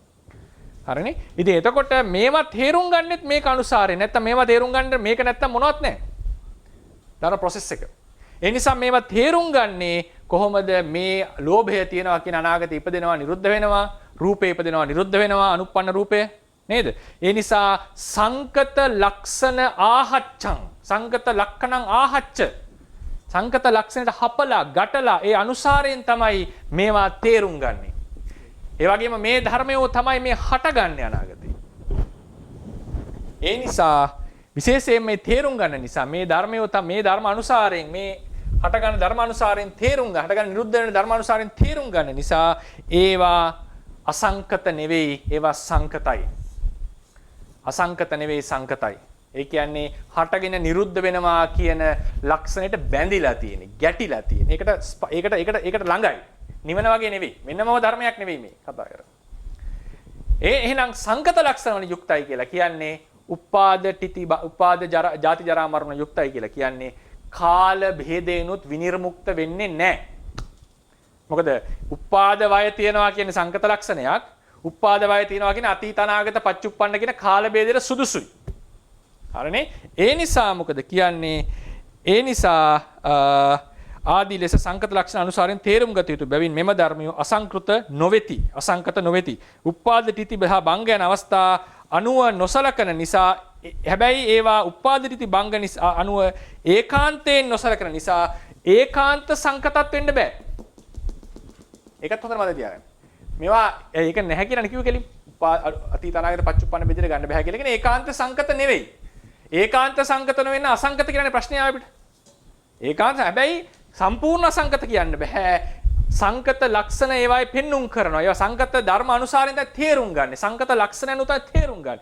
ඒ නිසා ඒවාට අසංකත කියන්නට සුදුසු නෑ. ඒවට දෙන වචනේ තමයි සංකත ජාතික ධර්ම. පරමත්ත ජාතික කියලා කිව්වා වගේ සංකත ජාතිකයි. එහෙනම් මේ බලන්න තේරවාද ධර්මයේ හැටියට අර සංකත අසංකත බෙහෙදේ වගේම මේ දෙක අතර තියෙන සංකත ජාතික ධර්ම ටිකක් තියෙනවා. අතීත අනාගත පච්චුප්පන්න බෙහෙදේ තියෙනවා කාල මුක්ත බෙහෙදේ තියෙනවා අතීත අනාගත සාමාන්‍ය පච්චුප්පන්න සාමාන්‍ය බෙහෙදේ තියෙනවා. මේ ඇවිල්ලා මේ දර්ශනය එහෙම මේ නිකන් මේ ගැඹුරු කරුණු සම්බන්ධයෙන් මේවා විග්‍රහ වෙලා තියෙනවා. ඊළඟට එලෙසටම කාල මුක්තක දෙක්ස නොසලකිය යුතුය. හටගැනීම කාල මුක්තක වෙන්නේ නැහැ. සංකත නම් කාල මුක්ත සංකත ජාතික නම් කාල මුක්ත කියන්න බෑනේ. මොකද ඉපදීම් විදීම් දෙකෙන් තේරුම් ගන්න. ඒ නිසා කාල මුක්තක ලෙස නොසලකිය යුතුය. හටගැනීම ආදීන් තොර නිසා ඒකාන්ත ත්‍රිකාලික නැහැ. ඒක අපි කිව්වනේ. ඒකාන්ත ත්‍රිකාලික වෙන්න බෑ. එහෙනම් ත්‍රිකාලික ජාතික කියලා කියනවා. තේකාලික ජාතික කියලා. හරිනේ? මොකද හේතුව ඒවා මේකෙන් බලාපොරොත්තු වෙන නිවනට දාන්න එපා. මේක නැත්තම් කෙලින්ම අසංගත ධාතුවක්. කාල මුක්තක ධර්මයක්. කියලා කියන්න වෙන්නේ නැහැ. මේ ටික මේකට මෙහෙම වෙනම කතා කරලා මේකට ඈඳිලා තියෙන්නේ කියන එක මේ තේරුම් ගන්නට ඕනේ. මේකෙම අවස්ථාවක්. මේකයි මේ කියා ගන්නට ඕනේ කරන්නේ. මේකෙම අවස්ථාවක් කියන එක. ඉතින් මේ ටික නොකිය මට යන්නට තිබුණා මේ මුල් අවස්ථාවේදී හිතෙන්න පුළුවන් ඇයි මෙච්චර ගැඹුරු දෙයක් අපි කතා කරන්නේ කියලා. මේකෙන් බලාපොරොත්තු මේ සියල්ලම බොහෝ ඔක්කොමඩම තේරෙයි කියන එක නෙවෙයි. බැරි වෙලා හරි මේක කතා නොකර ගියාට පස්සේ යම් යම් තේරවාදයට පටහැනි නිගමන වලට අපිට එන්න පුළුවන් තේරවාදයේ තුලින්ම. ඔක තමයි භයානකම තැන. තේරවාදයේ තුල ඉඳගෙන තේරවාදයට පටහැනි තොරතුරු එන්න පුළුවන් තොරතුරු මදිකම නිසා. දැන් මේක නොතේරුණා දැන් අපි දන්නවා සංකත අසංකත භේදේ විතරනේ සංකත ජාතික කියලා කොටසක් කියනවා. ඒක අර පරමත්ත ජාතිකවලම තියෙන විස්තරයක්. ඊට පස්සේ ත්‍රිකාලික කාල මුක්තක ත්‍රිකාලික ජාතික අපි කතා කරනවා. ඒ හේතුව මේ කියන ධර්ම ටික කතා කරලා. ඒ නිසා අර ලේසි ක්‍රමයට ඇවිල්ලා ලේසි ක්‍රමයට ගිහිල්ලා අපි තියෙන දැනුමෙන් සියල්ල විස්තර කරන්න ගියාට පස්සේ ලොකු ප්‍රශ්න එන්නට පුළුවන්. ඒකට දොර පොඩ්ඩක් වහන එක තමයි මේකේ පරමාර්ථය. එහෙම නැතුව මේක සියල්ල මේ වෙලාවේ තේරෙනවා කියලා බලාපොරොත්තුවක් අපිට නෑ. මේ අපි ඉදිරියේදී මොකද මේක තවත් සංකීර්ණයි. මේකේ සාරම්මන භාවයේ තේරවාදයේ කතා කරලා තියෙනවා. මේකේ සාරම්මන භාවය කුසල අකුසල භාවයේ කතා කරන්නට ඕනේ. මේවයි. ඒ නිසා මේ මාතෘකාව තව දිග්ගැස්සෙනවා. ඉතින් මෙච්චර දුර යන්නේ නැහැ. මේ පොඩි ටච් එක මේ අදහසක් තමයි මට දෙන්නට ඕන කරන්නේ. ඊට පස්සේ දැන් ඔන්න එනවා. දැන් ඉවරයි. අපි එනවා මාතෘකාවට ප්‍රායෝගිකව කතා කරන දින මාතෘකාව. මෙම අවස්ථා තුනෙහි පවතින ධර්ම හටගත් කල්හි පරමාර්ථ ධර්ම ලෙස සලකනු ලැබේ. අපි දැන් කීපාරම කියන්නේ මේවා හටගත්තම පරමාර්ථ ධර්ම ලෙස සලකන්නට ඕනේ. තේරවාද සම්ප්‍රදායට අනුව මෙම ධර්මය එසේ හටගන්නා පරමාර්ථ ධර්ම වලින් වෙන් වූ වෙනම ධර්ම ස්වභාවය ලෙස නොසලකිය යුතුයි. මේවා වෙනම ධර්ම ටිකක් නෙවෙයි. වෙනම ධර්ම ටිකක් නෙවෙයි මේ ධර්ම ටික. හරිනේ? උපාදිනෝ ධම්මා පරමත්ත ජාතික සහ අනුප්පන්න ධර්ම ලෙස දක්වා ඇත්තේ පරමාර්ථ ස්වභාවයන්ගේ අවස්ථා කීපයකි. හරිනේ? පරමාර්ථ ස්වභාවයන්ගේ අවස්ථා කීපයකි. කොටින්ම කිව්වොත් කොහොමද? පරමාර්ථ ධර්ම යනුද පරමාර්ථව ස්වභාවවල එක්තරා අවස්ථාවකි. පරමාර්ථ ධර්මවල එනම් උත්පාදයට පැමිණියා වූ උත්පාදයේ පදනම් කරගෙන සලකුණු ලබන පරමාර්ථ ස්වභාවයෝය. ඒ නිසා කියන්නට ඕනේ පරමාර්ථ කියන ලොකු කුලකයේ තියෙන අවස්ථා තමයි මේ කතා කරන්නේ. එදා ඒක ඊයේ පැහැදිලි වෙන්නේ නැති නේද? විද්‍යමානත්ව හතරක්වත් කීපයක් කතා කරන්නේ. ඊට පස්සේ දැන් අවසානයේ කරන්න එබැවින් තේරවාද සම්ප්‍රදාය තුල පරමාර්ථ ධර්ම වල ලක්ෂණ සියල්ලම පාහේ මෙම උපාදිනෝ ධම්මා පරමත්ත ජාතික සහ අනුප්පන්න ධර්ම වලට ආරූඪ කර ඇත. මොකද උනේ දැන් මේක තේරෙනවානේ මේක හරිම සංකීර්ණයිනේ. මොකක්වත් කතාවක් නැහැ. තියෙන්නේ කොහොමද? පරමත්ත ජාතික අනුප්පන්න කතා මොකක්වත් නැතුව රූපයෙන් ඔබ මිදී නැත. උන්ට දේශනාවෙන්. රාගය ප්‍රහාණය කරන්න. කර්මයේ එළඹ සිටි. අතීත කර්මය නිසා ප්‍රතිසන්දි ගනි. ඔය තමයි දේශනාවේ තියෙන වාක්‍ය. දැන් එහෙමනම් අතීත කර්මය ප්‍රතිසන්දි දෙයි කියනකොට සංසි නිරුද්ධ වෙච්ච කර්මය කොහොමද ප්‍රතිසන්දි දෙන්නේ? ඒක යම් ගතියක් ඉතිරි වෙලා තියෙනවා. රූපයෙන් මිදී නැත. මොකද්ද දැන් ඉපදිලා නැහැනේ රූපේ. ඒක එන්න තියෙන දුකක්ද? එතකොට අපි මේ වෙලාවේ දුකට බැඳිලාද? දුකට බැඳී ඇත. රාගය නිසා සත්‍යය සසර බැඳී ඇත මහා මාළුක්‍ය සූත්‍රයේදී. හිතේ හටගන්න ලෝභය නෑ බුදුරණස් කිව්වා. එහෙම නෙවෙයි. අප්‍රහීනව පවතින ලෝභය. දේශනාවෙන්නේ සරලව. දේශනාවෙන්නේ සරලව. දැන් කියනවා මාර්ගයෙන් ප්‍රහාණය කටයුතු ධර්ම ධම්මසංගණියනෝ. දස්සනේන පහතබ්බා ධම්මා. චතුස්සු දිට්ඨිගත සම්පයුත්තේසු නේද? චිත්තුප්පාදේසු ඔන්නෝම එන්නේ. දිට්ඨිගත සම්පයුත්ත සිත 4යි, විචිකිච්ඡා සිතයි, එහි යෙදෙන වේදනා සංඥා සංස්කාර කියන අවශේෂ චෛතසික ධර්ම ටිකයි, අවශේෂ අකුසල වල අපායগামী අකුසල ධර්ම ටිකයි. පරමාර්ථ ධර්මනි විස්තර කරා. පැහැදිලියම දැන් අපි හිතමු මාර්ග ඥාණයෙන් ලෝභය නැසන්නේ ලෝභ සිත නම්. දැන් හිතන්න මාර්ග ඥාණයෙන් කපන්නේ දිට්ඨිගත සංප්‍රයුක්ත සිත නම් මාර්ග ඥානෙ උපදින වෙලාවේ දිට්ඨිගත සංප්‍රයුක්ත සිත ඉපදලා දෙන්නේ. එතන මාර්ගය කෙලෙස් සහිත වෙනවා. එහෙම නැත්නම් සිත් දෙකක් එකපාරේ පුදුනා වෙනවා. ප්‍රශ්න ගොඩක්. දේශනාවේ තියෙන ඉච්ඡරලව. දර්ශනයෙන් රාග ආදී කෙලෙස් දුරු වෙනවා. ඒ නිසා මේ ධර්ම ටිකට කතා කරලා තියෙන ඇඩ්‍රස් කරලා තියෙන පරමාර්ථ ධර්ම වචන වලින්මයි. එහෙමනම් ගුරුවරයෙක්ගේ වගකීම වෙන්නේ මේ අවධානය ලබා දෙන එක. මොකද්ද? එබැවින් යම් කිසි ධර්මයක් ගැන සූත්‍රයක හෝ අභිධර්මයේ හෝ අර්ථ කතාවල සඳහන් වන විටදී එහිදී විස්තර වනුයේ පරමාර්ථ ධම්ම අවස්ථාවේ පවතින ධර්මයක්ද ධර්මයක් ගැනද එසේ නැතිනම් උපාදිනෝ ධම්මා පරමත්ත ජාතික හෝ අනුප්පන්න ධර්ම යන අවස්ථාවන් වල පවතින ධර්මයක් ගැනද යන්න ගැඹුරින් විමසා බැලිය යුතුය. ථේරවාද සම්ප්‍රදායේ මූලික පදනම් මේවා. මූලික පදනම්. ඒ නිසා පරමත්ත ධර්ම කියන මාතෘකාවෙන් විතරක් අපි ථේරවාදී විස්තර කරන්නට ගියොත් අපිට මේ ගොඩාක් තැන් මගහැරිලා සමහර විට මහා මාළුක්‍ය සූත්‍රයේදී මාළුක්‍ය පුත්ත ස්වාමින් වහන්සේ ලැබුවා වූ දෝෂාරෝපණය ලැබීමට සුදුස්සම් බවට පත් වෙනවා. ඒ වගේම අර්ථ කතාවල අටුවාචාරින් වහන්සේලා ප්‍රතික්ෂේප කරපු සමහර ථේරවාදයේ වැදගත් දර්ශන ප්‍රතික්ෂේප කරපුවා දරාගෙන ඉන්නවා වෙන්නට පුළුවන්. සමහර තැන්වල තියෙන සූත්‍ර වලින් කෙලින්ම ප්‍රතිෂේධ වෙන්නට පුළුවන්.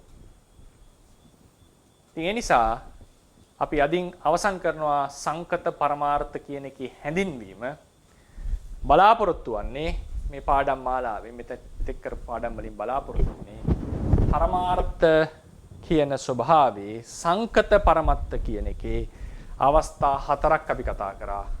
පරමත්ත ධම්ම, පරමත්ත ජාතික, උපාදිනෝ ධම්ම, අනුප්පන්න ධම්ම කියලා මේ සෑම එකටම තියෙන පොදු ලක්ෂණය තමයි ස්වභාව ලක්ෂණයක් ඇත.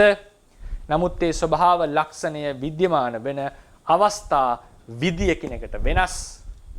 නමුත් ත්‍රිපිටක පාළියේහි ඔක තමයි කියන්න ඕනේ. ත්‍රිපිටක පාළියේහි මේවා ඇඩ්‍රස් කරලා තියෙන කතා කරලා තියෙන එකම වචන වලින්. හිතේ හටගන්න එකටත් රාගය, ප්‍රහාණය කරන එකටත් රාගය. කරන අවස්ථාවෙත් කර්මය, ශක්තියක් ලෙස පවතින කොටත් කර්මය, ඉදිරිපත් වෙන්නේත් කර්මය. මේ අවස්ථාවේ පවතින එකත් රූපය, අනාගතයේ උපදින්නට තියෙන දෙකත් රූපය. නිවිනියමිත බැඳිලා ඉන්නේත් දුක සමග. දුක කියන්නේ පංච උපාදානස්කන්ධ. බලන්න ඔක්කොම එකම වචන සෙට් එකකින් තියෙන.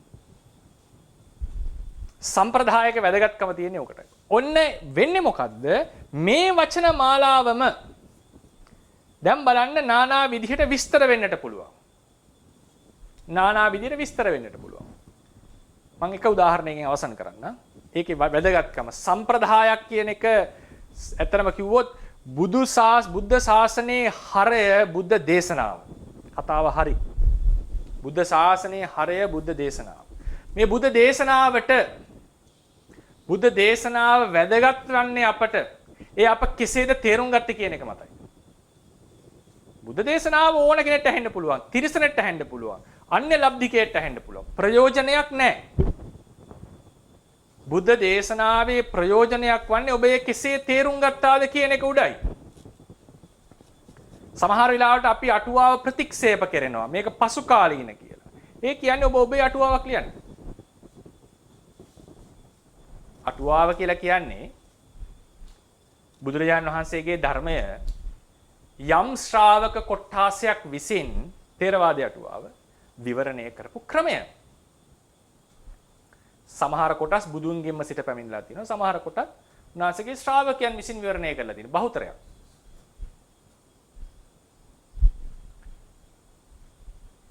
ඒ විවරණයම දැන් අපි ඒක අපි ප්‍රතික්ෂේප කරනවා නම් නේ අපි බුද්ධ දේශනාවටම යනවා. යන්න පුළුවන්. අයිතිය තියෙනවා. ඒ අයිතිය නැහැ කියන්නේ නැහැ. ඒක අයිතිය තියෙනවා. ඔබයි අපි ඒක විස්තර කරනවා. අපෙන් ඒක ශ්‍රවණය කරනවා කවුරු හරි. ඒ තමයි බුද්ධ දේශනාව පිළිබඳ ඔබගේ අටුවාව. වෙන කිසිවක් නෙවෙයි. බුද්ධ දේශනාව කියන එක ඒක ඇක්ටිව් දෙයක් වෙන්නට නම් ඒක ඔබ කෙසේද තේරුම් ගත්තේ කියන එක වැදගත් වෙනවා. බුදුරණන් වහන්සේ දේශනා කරන මම එක්කෙනෙක් අහනවනේ. ඔබ වහන්සේ දේශනා කරන පරිද්දෙන් සියල්ල මේක ඔබ වහන්සේගේ ආධ්‍යාසය අනුව තේරුම් ගනීද? උන්වහන්සේ ප්‍රතිප්‍රශ්නයක් අහනවා. ඔබ යම් කෙනෙක්ට රජගහනුවරට පාර කියනවා. කීප දෙනෙක්ට ඒ කියන හැම දෙනා මේ පාර අනුව කියලා රජගහනුවරට පැමිණෙනවද? නෑ ස්වාමීනි, සමහර අය පාර වරද්ද ගන්නවා. ඒකට තේරුම් ගන්නේ වෙන ක්‍රමයකට මම කියපු එක. පැහැදිලිවම එසේමයි මාටත්. මම ධර්මයේ දේශනා කරනවා. ඒක හරියට තේරුම් ගන්න පිරිසක් ඉන්නවා, වැරදියට තේරුම් ගන්න පිරිසක් ඉන්නවා. වැරදියට තේරුම් ගන්න පිරිසක් ඉන්නවා. එහෙමනම් තේරවාද සම්ප්‍රදාය අනුව බුදුරජාණන් වහන්සේගේ දේශනාව යම් කිසි ශ්‍රාවක කොට්ඨාසයක් විසින් විදිරිපත් කරපු ක්‍රමය ඒක තව ශ්‍රාවක කොට්ඨාසයක් විසින් ඉදිරිපත් කරා ඒක සර්වස්තිවාදී ලෙස ගත්තා. තව කොට්ඨාසයක් ලෙස ඉදිරිපත් කරලා ඒක සෞත්‍රාන්තික ලෙස ගත්තා. තව කොට්ඨාසයක් ඉදිරිපත් කරලා ලෝකෝත්තරවාදීන් කියලා ගත්තා. ඒවයි තියෙනවා එක එක ධර්මපරයය. හේතු යුක්ත සහිතව කතා කරන්නේ. නිකන් නෙවෙයි. ඔක්කොම බුද්ධ දේශනාව වරන් කතා කරන්නේ. අපි අද බුද්ධ දේශනාව තනියම විස්තර කරොත් පුළුවන් විස්තර කරන්න. ඒක ඔබගේ අර්ථ කතාව. මෙන්න කිසිවක් නෙවෙයි. හේතුව මේ වගේ සම්ප්‍රදායක් එන්න හේතුව දැන් බලන්න. බුදුරජාණන් වහන්සේ රාගය ප්‍රහාණය කරනවා කියලා කිව්වා. රාගය හිතේ හට ගන්නවා කියලා කිව්වා. මේ ප්‍රායෝගික ප්‍රශ්න ටික ලිහෙන්න තමයි මේ විවරණේ තියෙන්නේ. මේ විවරණේ ආවේ නැත්නම් වෙන ප්‍රශ්න රසක් එනවා. ඒ නිසා බුද්ධ දේශනාව සාසනයේ හරය වුණාට එය විවරණය කරපු ක්‍රමය මතයි තීරණය වෙන්නේ අපි ඒ හරියට අල්ලගත්තද නැද්ද කියන එක. ඒ විවරණ ක්‍රමය සම්ප්‍රදායක් මත පදනම් වෙලා ගන්නට පුළුවන්. ඔබට තනියම උත්සාහ කරලා ගන්නට පුළුවන්. කිසි ප්‍රශ්නයක් නැහැ. කෙටි උදාහරණයකින් මම අවසන් කරන්නම්. ඒ කියන්නේ හිටි ඉස්සලම දැන් කිව්වනේ කර්මය පුරාණ කර්මය තමයි දේශනාවෙන් මෙහෙමයි. පුරාණ කර්මය ඉදිරිපත් වෙලා විපාක ලබා දෙයි. තේරවාදීන් මොකද්ද කිව්වේ? දේශනාවේ හැටියට කර්මය පිටපස්සේ එනවා. උනාසලා තේරවාදීන් දේශනා කරා කර්මයේ යම් ශක්ති විශේෂයක් තමයි පස්සෙන් එන්නේ. නැහැ කියන්නේ. තව කට්ටියක් කිව්වා නෑ එහෙම එකක් නෙවෙයි. මේ කර්මයම යම් ක්‍රමයකට ගැබ් වෙලා තියෙනවා. කොහෙද හැංගිලා තියෙනවා. ඇයි මොකද හේතුව දෙකටම පදනම් තියෙනවා. අතීත කර්මය ඉදිරිපත් වෙලා විපාකයක් දීලා දුගතියට අරන් ගියා. බුදුරජාණන් දේශනා කරන සමය විමුක්ත භික්ෂුව පිරිහෙනවා. කට්ටියක් කිව්වා සමය විමුක්ත කියලා කියන්නේ සෝවාන් සමය විමුක්ත කියලා කියන්නේ ආර්යයන් වහන්සේ. සමය විමුක්ත කියන වචනේ තියෙන්නේ පිරිහෙනවා ඔහු. කට්ටියකම ආර්යයන් වහන්සේගේ පිරිහීමක් කියන දේශනා කරේ. රහතන් වහන්සේ අනාගාමී වෙන්න පුළුවන්. අනාගාමී වහන්සේ සකදාගාමී වෙන්න පුළුවන්. සකදාගාමී වහන්සේ සෝවාන් වෙන්නට පුළුවන්. හැබැයි එතනින් පල්ලෙහාට යන්නේ නැහැ. මොකද නියතෝ සම්බෝධි පරායනෝ කියලා දේශනාවක් තියෙනවා. තේරවාදීන් අර්ථ කරගෙන සමය විමුක්ත කියලා කියන්නේ වෙන කිසිවක් නෙවෙයි ලෞකික ධානයෙන් විමුක්තිය ලැබු කෙනෙක් ගැන. ආර්යයන් වහන්සේගේ ලෝකෝත්තර විමුක්තිය නෙවෙයි. මේ දේශනාව විස්තර කරපු ක්‍රමය උඩ වෙනමම ධර්මපරයයන් දෙකක් ලෝකෙට බිහි වෙනවා. ඒ නිසා තේරවාදය කියලා කියන්නේ ඒ වගේ ඒ දේශනාව විස්තර කරපු ක්‍රමයක්. ඒ වගේ විස්තර කරපු ක්‍රම රාශියක් තියෙනවා. අපි ඒ දේශනාව තනියම විස්තර කරොත් ඒ ඔබගේ ක්‍රමයයි. ඒ ඔබගේ ක්‍රමයයි. ඒක කෙතෙක් දුරට සාර්ථකද නැද්ද කියන එක බලන්න තියෙන ප්‍රධානම සාධකය consistency. අපේ විවරණය ත්‍රිපිටකයේ කොච්චර තැන්වල එක ගැටෙනවද, හැපෙනවද, විරුද්ධ වෙනවද කියන කුඩ ඒකේ දුර්වලතාවය ප්‍රකටයි. කොතෙක් දුරට ත්‍රිපිටකයත් සමග ගැළපෙනවද, හැමතැනටම ආදේශ කරන්න පුළුවන්ද, එපමණකටම ඒකේ සාර්ථකත්වය ප්‍රකටයි. ඒ නිසා මේකෙදි මේ සිස්ටම් එක පරියාය තේරුම් ගත්තම තේරවාද අර්ථ ක්‍රමයේ හැටියට consistency අර්ථ විවරණයක් ගන්නට අපිට හැකියාව ලැබෙනවා තේරවාද ක්‍රමයේ හැටියට. මොක තමයි අපිට දේශනා කරන්නට අවශ්‍ය වෙන්නේ. අපි සංකත පරමත්ත කියන මාතෘකාව අදින් අවසන් කරනවා. හෙට අසංකත පරමත්ත කියන එක පටන් ගන්නවා. අනිත් සදුදා ප්‍රශ්න අහන්නට අවස්ථාව ලබා දෙන්න. මයික් එක අන්මියුට් කරන්න හරි කට්ටිය. සියල්ල අන්මියුට් කරන්න හරි.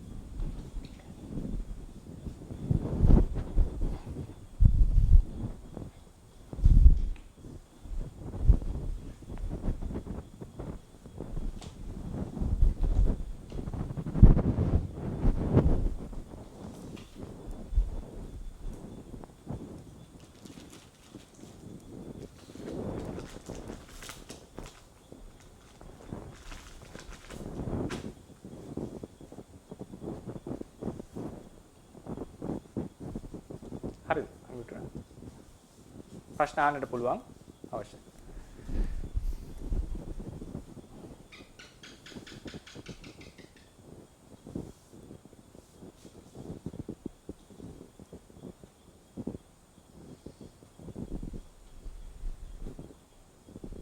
මේක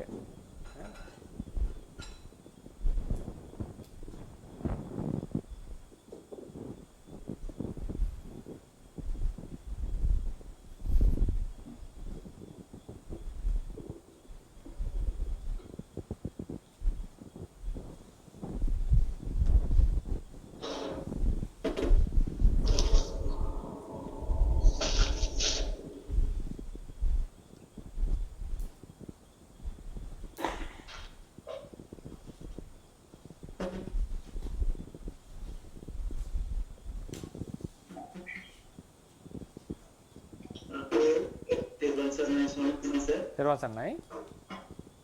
මට පොඩි ප්‍රශ්නයක් තියෙනවා. ඒ කියන්නේ අපි දැන් කුසලයක් කරනකොට අපි ගාව තියෙන අනුශේෂ තියෙන කෙලෙස් අපි අපිටපත් වෙන ඉන්නේ. ඒතකොට දැන් මේ කුසලයක් කරලා ඉවරනම ඊළඟ සිතේ වෙනකොට ඒ කෙලෙස් ඉස්මතු වෙන්නේ ආරම්භණයක් විදිහට. ආවපත නැත්නම් අන්න ඒක පොඩි විස්තරයක් කරනවා නම් ඒ කියන්නේ අපි කුසලයක් කරනකොට කෙලෙස් යටපත් වෙනවා. කෙලෙස් යටපත් වෙන ක්‍රම කීපයක් තියෙනවා. තදංග වශයෙන්, විස්කම්බන වශයෙන්, සමුච්ඡේද වශයෙන් ලෙස. එතකොට ඒකෙදී කොතරම් ප්‍රබල ලෙස කෙලෙස් යටපත් වුණාද කියන එක මත තමයි තීරණය වෙන්නේ නැවතේ කෙලෙසය උපදින හැටි. ඒක අනිවාර්යෙන් ඊළඟ සිතේ උපදිනවා කියලා එකක් නැහැ. කෙලෙස් කියන ඒවා හැම සසර බැලුවම කෙලෙස් කියනවා තාමගතයි. හරි ප්‍රබලයි. සසර බොහෝ කල් ඉපදිලා හරි ප්‍රබල වෙලා කෙලස් තියෙන. ඒ කෙලස් වලට නිග්‍රහයක්, ඒ කියන්නේ කෙලස් යටපත් කිරීම තමයි අපි කුසලයෙන් සිද්ධ කරන්නේ.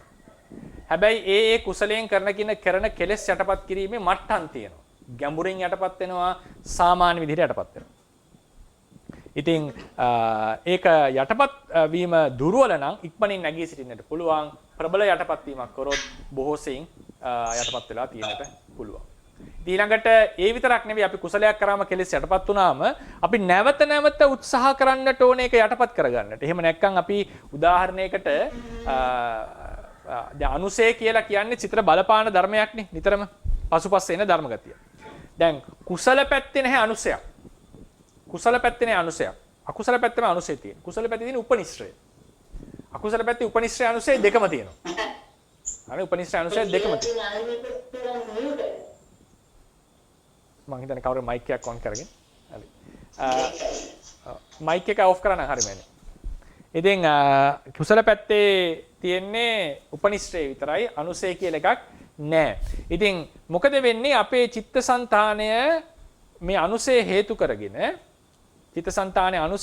කරගෙන ඉක්මනින්ම අපි වීරිය අතහැරිය ගමන් මේක ඇවිල්ලා බලපාන. ඒ වගේම සිතේ තියෙනවා තව ගතියක් පාපස්මින් රමති මනෝ සිත පාපේ රමණය කරනවා. ඒකත් තව ස්වභාවයක්. මෙන්න මේ ගති ස්වභාව නිසා අපි වීරිය අතහැරිය ගමන් ඊට ඉක්මනින්ම අකුසලය උඩට මතුවෙනවා.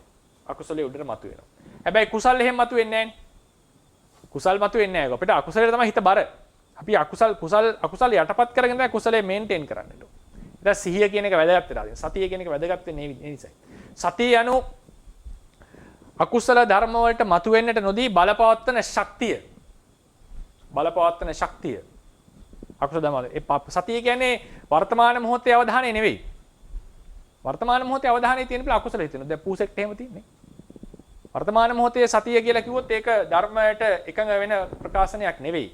වර්තමාන සිහිය වැඩි කල්ලි වර්තමාන මොහොතේ අවධානය වැඩියෙන් තියාගන්න පුළුවන්. ඒ කතාව හරි. නමුත් සිහිය නිර්වචනය කරන්න ඕනේ අකුසලයේ යටපත් කරන බලය කියන එක. ඉතින් ඒ විදිහට අපි මේන්ටේන් කරාම දිගින් දිගටම සිහිය සතිය බුදු ගුණ ආරම්මණය වෙන්න පුළුවන්. භාවනා ආරම්මණයක වෙන්නට පුළුවන්. සීලේ වෙන්නට පුළුවන්. ඒ වගේ හොඳ අවධානයෙන් ඉන්නකොට කෙලෙස් මතුවෙන්නේ නැහැ. කෙලෙස් මතුවෙන්නේ එකක් තමයි අපි යටපත් කිරීම දුර්වල නම් ඒවා ඉක්මනට එන්න තියෙනවා. හැබැයි එහෙම වුණත් අපි හොඳට වීරයෙන් උත්සාහවත්ව හිටියොත් කෙලෙස් මතුවීම වෙන්නේ නැහැ. සාමාන්‍ය යටපත් කිරීමක් කරා නමුත් අපි නැවත සිහියෙන්ම දිගින් දිගට ඉන්න උත්සාහ කරොත් කෙලෙස් මතුවීම සිද්ධ වෙන්නේ නැතුව අපිට පවත්වා ගන්න පුළුවන් වෙනවා. ඒ නිසා ඒක මේ සිහිය ඒ වගේ ಗುಣධර්ම වලින් තමයි ඒක අපි පවත්විය යුතු වන්නේ. හැබැයි වීරිය අතහැරිය ගමන් සම්මා වායාමයේ අතහැරිය ගමන් ඉක්මනින්ම අකුසල් මතුවෙනවා. මොකද හේතුව සිත අකුසලයට බරයි. අනුසය කියන එක පස්සෙන් ඇවිල්ලා ඒ දේ ඒ කියන්නේ අනුසය මතුවෙන්න නැගී සිට තමයි බලාගෙන සිටින්නේ.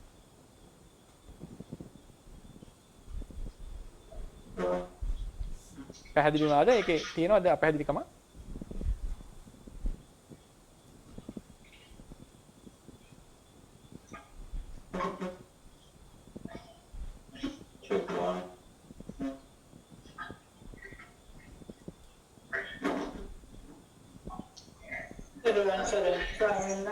තෙරුවන් සරණයි මම.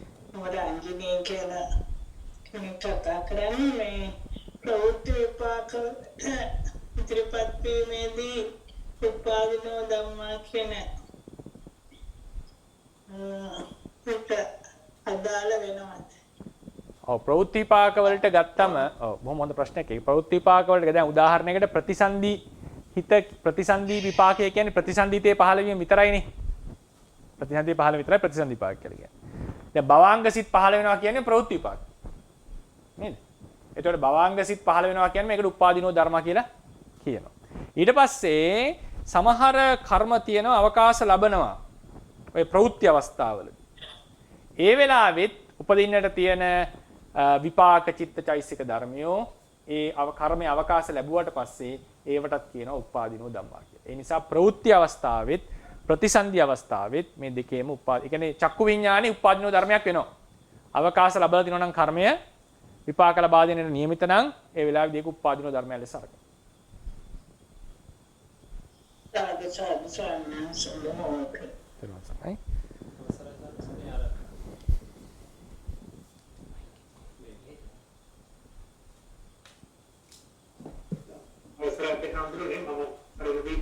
හරි තේරුම් ගන්න.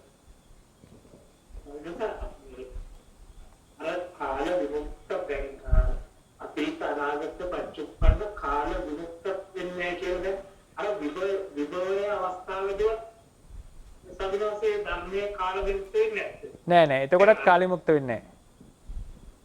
දැන් සමිනෝස අනාගතයේ විභවයට ඉස්තර කරන්නේ අනාගතයේ විභව අවස්ථාවේදී මේක වෙන්නේ කියලා. ඔව්. එතකොට මේ ධර්ම ටික විභව ඒ කියන්නේ ඒ මොහොතේ ඔව් කාල විමුක්ත වෙන්නේ නැද්ද? ඒතකොට මොකද්ද කොහොමද අපි විස්තර කරගන්නේ මේක අතීතත් නොවේ අනාගතත් නේ පච්චුප්පන්නනේ කාල විමුක්ත නොවන ධර්මයක් කොහොමද අපි දැන් කරන්නේ?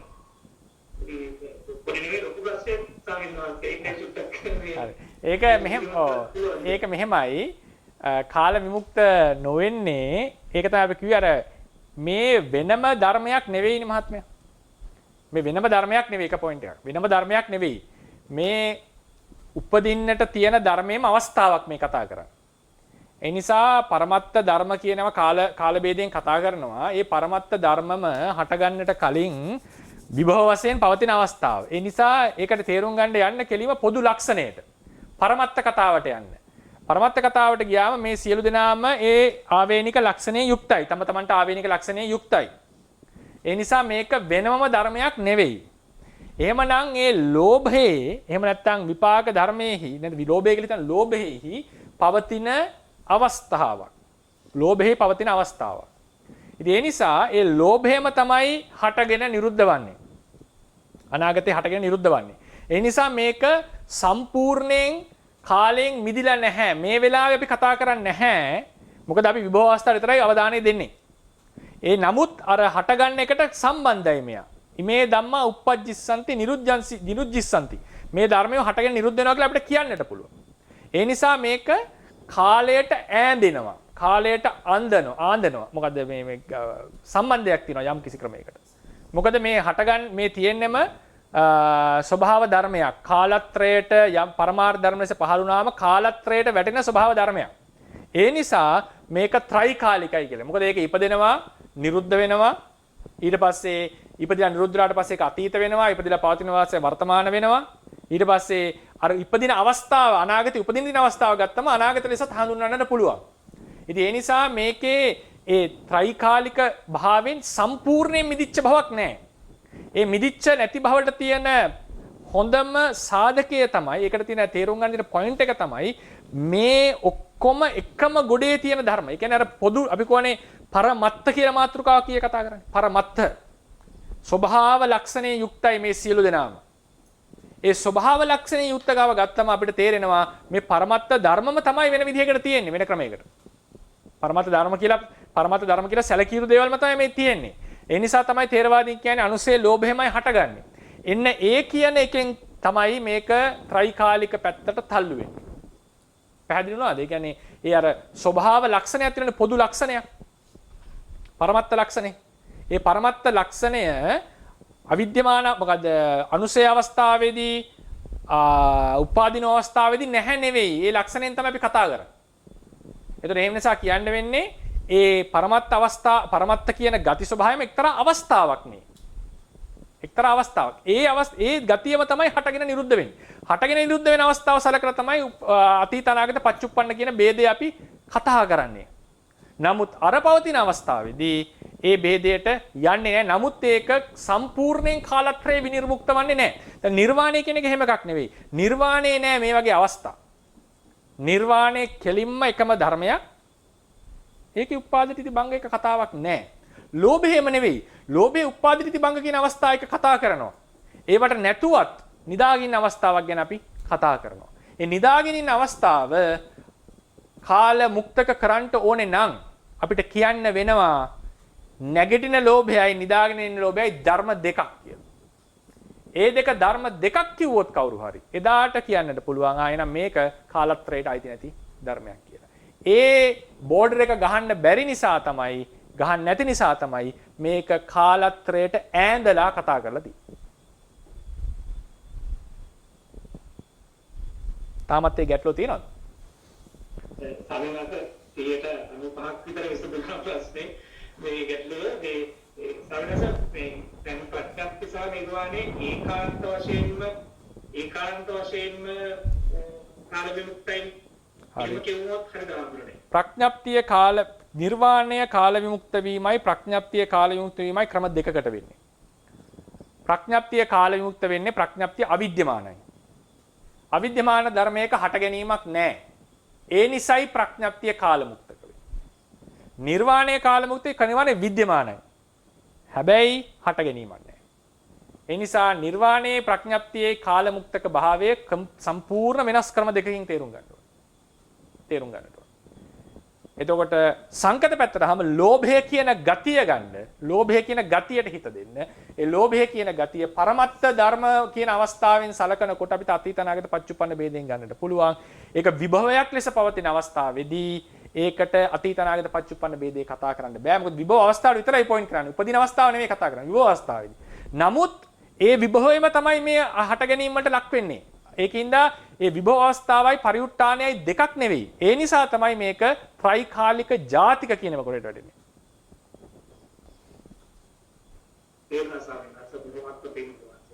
සාදු තේරුම් ගන්න. අවසරයි සම්ස මේ පොඩ්ඩක් ඉන්න අපේ ස්වාමීනාස කෙනෙක් ප්‍රශ්නයක් අහනවා. පොඩ්ඩක් ඉන්න ප්‍රශ්නයක් අහනවා ස්වාමීනාස කෙනෙක්. හරි අහන්න මම. සම්ස මේ අර ඉස්සෙල්ලා අහපු ප්‍රශ්නෙට ප්‍රවෘත්ති විභාග සම්බන්ධයෙන් ඔව් දැන් මෙතන සාමාන්‍යස අර chart එකේ විශේෂයෙන්ම මේ ફોકસ කරන්නේ උපාදිනෝ ධම්ම කියලා මේ ප්‍රතිසන්දි වෙලාවටනේ. ඔව්. නමුත් ප්‍රවෘත්ති විභාග වලත් හැම වෙලාවෙම අර ලද්දෝකාස කර්මයක් අනුවම තමයි ඒ විභාගය ලබා දෙන්නේ. උපාදිනෝ ධම්ම කියන එක ලද්දෝකාස කර්මයක් අනුවම තමයි. හරි. එහෙමයි. එතකොට ප්‍රවෘත්ති විභාග සියල්ලම අපිට මේ උපාදිනෝ ධම්ම ගණයට අරගෙන ඒ වෙලාවට අපිට සලකන්න පුළුවන් නේද සම්ස? පුළුවන්. ඒ ගැටලුවක් නෑ නෑ නෑ මොකද ධම්මසංගණියේ උපාදිනෝ ධම්මා කියනකොට සියලු විපාක සිත් 36ම එනවා. ඒ චක්කු විඥාන හිතත් වැටෙනවා උපාදිනෝ ධම්මා කියන. අවකාශ ලැබලා තියෙන කර්මයකින් උපදින එකක් නම් ඒක උපාදිනෝ ධම්ම වෙනවා. ඒතර චක්කු විඥානය කවදා ප්‍රතිසන්දි කියන දෙන්නේ නේද? ඒ නිසා මේ ලෞකික විපාක සිතුත් වැටෙනවා ඒකට. හැබැයි අවකාශ ලැබුව කර්මයක් වෙන්නට ඕන. right? හරි මහත්මයා අහන්න ප්‍රශ්නේ. අහන්න ගියා කවුරු හරි ප්‍රශ්නේ.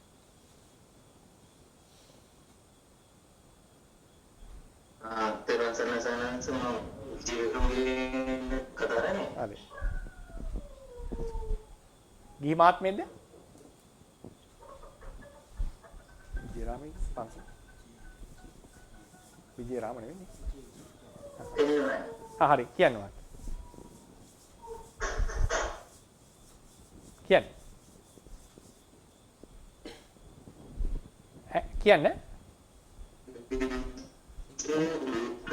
හරි ප්‍රශ්න කියන්න හරි. මට තියෙන ප්‍රශ්නේ අර කර්මක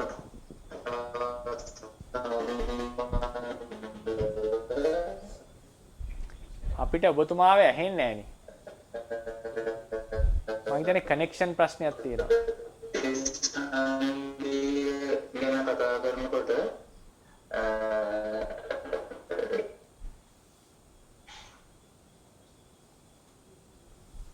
මට ඇහෙන්නේ නැහැ නේ ඔබතුමා.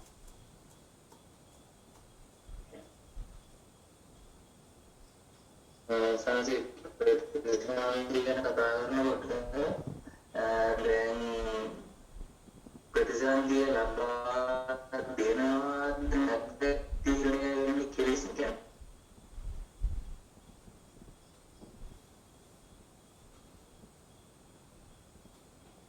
ඇහෙන්නේ නැහැ මහත්මයා ප්‍රශ්නේ ඇහෙන්නේ නැහැ අපිට. මම හිතන්නේ කනෙක්ෂන් දුර්වලතාවයනේ.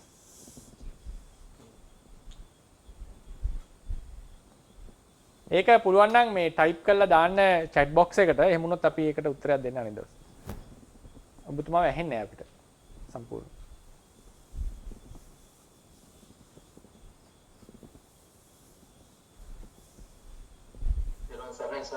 හරි තේරුවන් සරණයි. මේ දීකේ කතා කරන ලක්ෂණ කියලා. හරි. පංච උපාදානස්කන්ධය හඳුන්වනකොට ස්වාමීන් වහන්සේ දැන් ලෞකික සිත් ටිකයි ඒ චෛතසික ටිකයි රූප 28යිනේ දක්වන්නේ මේ සාමාන්‍යයෙන් අපි අභිධර්ම පොත්වල. ඔව්. එතකොට දැන් ඔබ වහන්සේ දැන් මේ පෙන්වා දෙන දැන් ඔය හත්පස යටින් තියෙන කාරණා ටික කියන්නේ උපදින්න අවස්ථාව නොලද කරුණු ටික පරමත්ත ජාතික ආදී කරුණු ටික එතකොට ඒවත් පංච උපාදානස්කන්ධයට අයත් කියලා විදිහට තමයි ගන්න වෙන්නේ නේ ස්වාමීන් වහන්සේ. පැහැදිලිවම. ඒ කියන්නේ කතාවස්තු ප්‍රකරණයේදී එක නිකායක් කිව්වා අනුසය කියන එක පරිඋට්ටාණයෙන් වෙනම වෙච්ච ධර්මයක් කියලා. ඒ වෙලාවේදී තර්කය බිඳින්නට උත්තර ගේනකොට මොග්ගලීපුත්ත තිස්ස ස්වාමින් වහන්සේ උන්වහන්සේ අහන්නේ දැන් රාග අනුසයනේ තියෙන්නේ. රාග අනුසය පරිඋට්ටාන ලෙස හට ගන්නවා. ඒතර උන්වහන්සේ අහනවා ඒතර ඒ තර්කය තමයි රාග අනුසය අවස්ථාවේදී අරමුණක් නැහැ. පරිඋට්ටාන අවස්ථාව අරමුණක් තියෙනවා. ඒ නිසා රාගය අනුසය අනාරම්මනයි කියලා කිව්වා. හරි ලස්සන තර්කයක්. ඒක බිඳින්නට කියන ප්‍රතිතර්කය බලන්න මොග්ගලීපුත්ත සංස. රාගය කියන එක වැටෙන්නේ මොන ස්කන්ධයටද? සංස්කාර ස්කන්ධයට කියලා උත්තර දෙනවා. සංස්කාර ස්කන්ධය අනාරම්මනද සාරම්මනද? සංස්කාර ස්කන්ධය සාරම්මනයි. එහෙමනම් අනුසය අවස්ථාවේ පවතින රාගයත් සාරම්මන ලෙස සැලකිය යුතුයි. හරිනේ? ඒ නිසා ඔබතුමා ඒක අල්ලපු ක්‍රමය හරි. තේරවාදයේ හැටියට ඒ ධර්මයෝ පංච උපාදානස්කන්ධයටම බෙදලා දාන්නට පුළුවන්. ඒ කියන්නේ දැන් උපාදිනෝ ධම්මා කියන උපදින නියමිත මේ විභව අවස්ථාවේ කතා කරොත් ඒවත් කතා කරන්නේ ලෞකික විපාක සිත් 36යි චෛසික 38යි කර්මජ රූප 17යි නැත්නම් 18යි 20යි. ඒ ටික එක ක්‍රමයකට කරන්න පුළුවන් කර්ම රූප. ඊට පස්සේ මොනවද මේ දර්ශනයෙන් ප්‍රහාණය කරන ධර්ම කර්ම කිව්වම දිට්ඨිගත සංප්‍රයුක්ත සිත් 4යි විචිකිච්ඡා සිතයි එහි යෙදෙන චෛතසික 20 එනවා අපිට අයින් කරන්නට ඕනේ. ඊට පස්සේ 27ම දෙන්නේ ඒ පහේ. ඊට පස්සේ අපායගාමී ශක්තිය ඇති සිත් ගත්තට පස්සේ ඒවල ඔක්කොම චෛතසික 27ම එනවා. ඒවත් ගත්තට පස්සේ අපායගාමී ශක්තිය ඇති සිත් ටික. භාවනාය පහතබ්බ ගත්තට පස්සේ සකදාගාමී මාර්ගයෙන් ප්‍රහාණය වෙන්නේ කාමරාග ඕලාරික කාමරාග සහිත ditthිගත විප්‍රයුක්ත සිත් 4යි ඕලාරික පටික සහිත පටික සම්ප්‍රයුක්ත සිත් 2යි එහි යෙදෙන ditthි විචිකිච්ඡා වර්ගයේ චෛතසික 25යි. මේ ඔක්කොම මේ චිත්ත චෛතසික වලින් කතා කරලා තියෙනවා. හැබැයි භාවනායෙන් ප්‍රහාණය වෙන්නේ මොනවද? අනුස්සය මට්ටමේ තියෙන කෙලෙස්. ඒ නිසා තමයි අපි කිව්වේ මේ ධර්මය ටික පෙළේ හම්බ වෙන්නේ පංච උපාදානස්කන්ධයට බහලා. රාග, දෝෂ, මෝහ කියන පොදු නමින්. අපි දැනගන්නට ඕනේ ඒක මොන අවස්ථාවෙන්ද තේරුම් ගන්න කියන එක වටහා ගන්න. තේරුණානේ?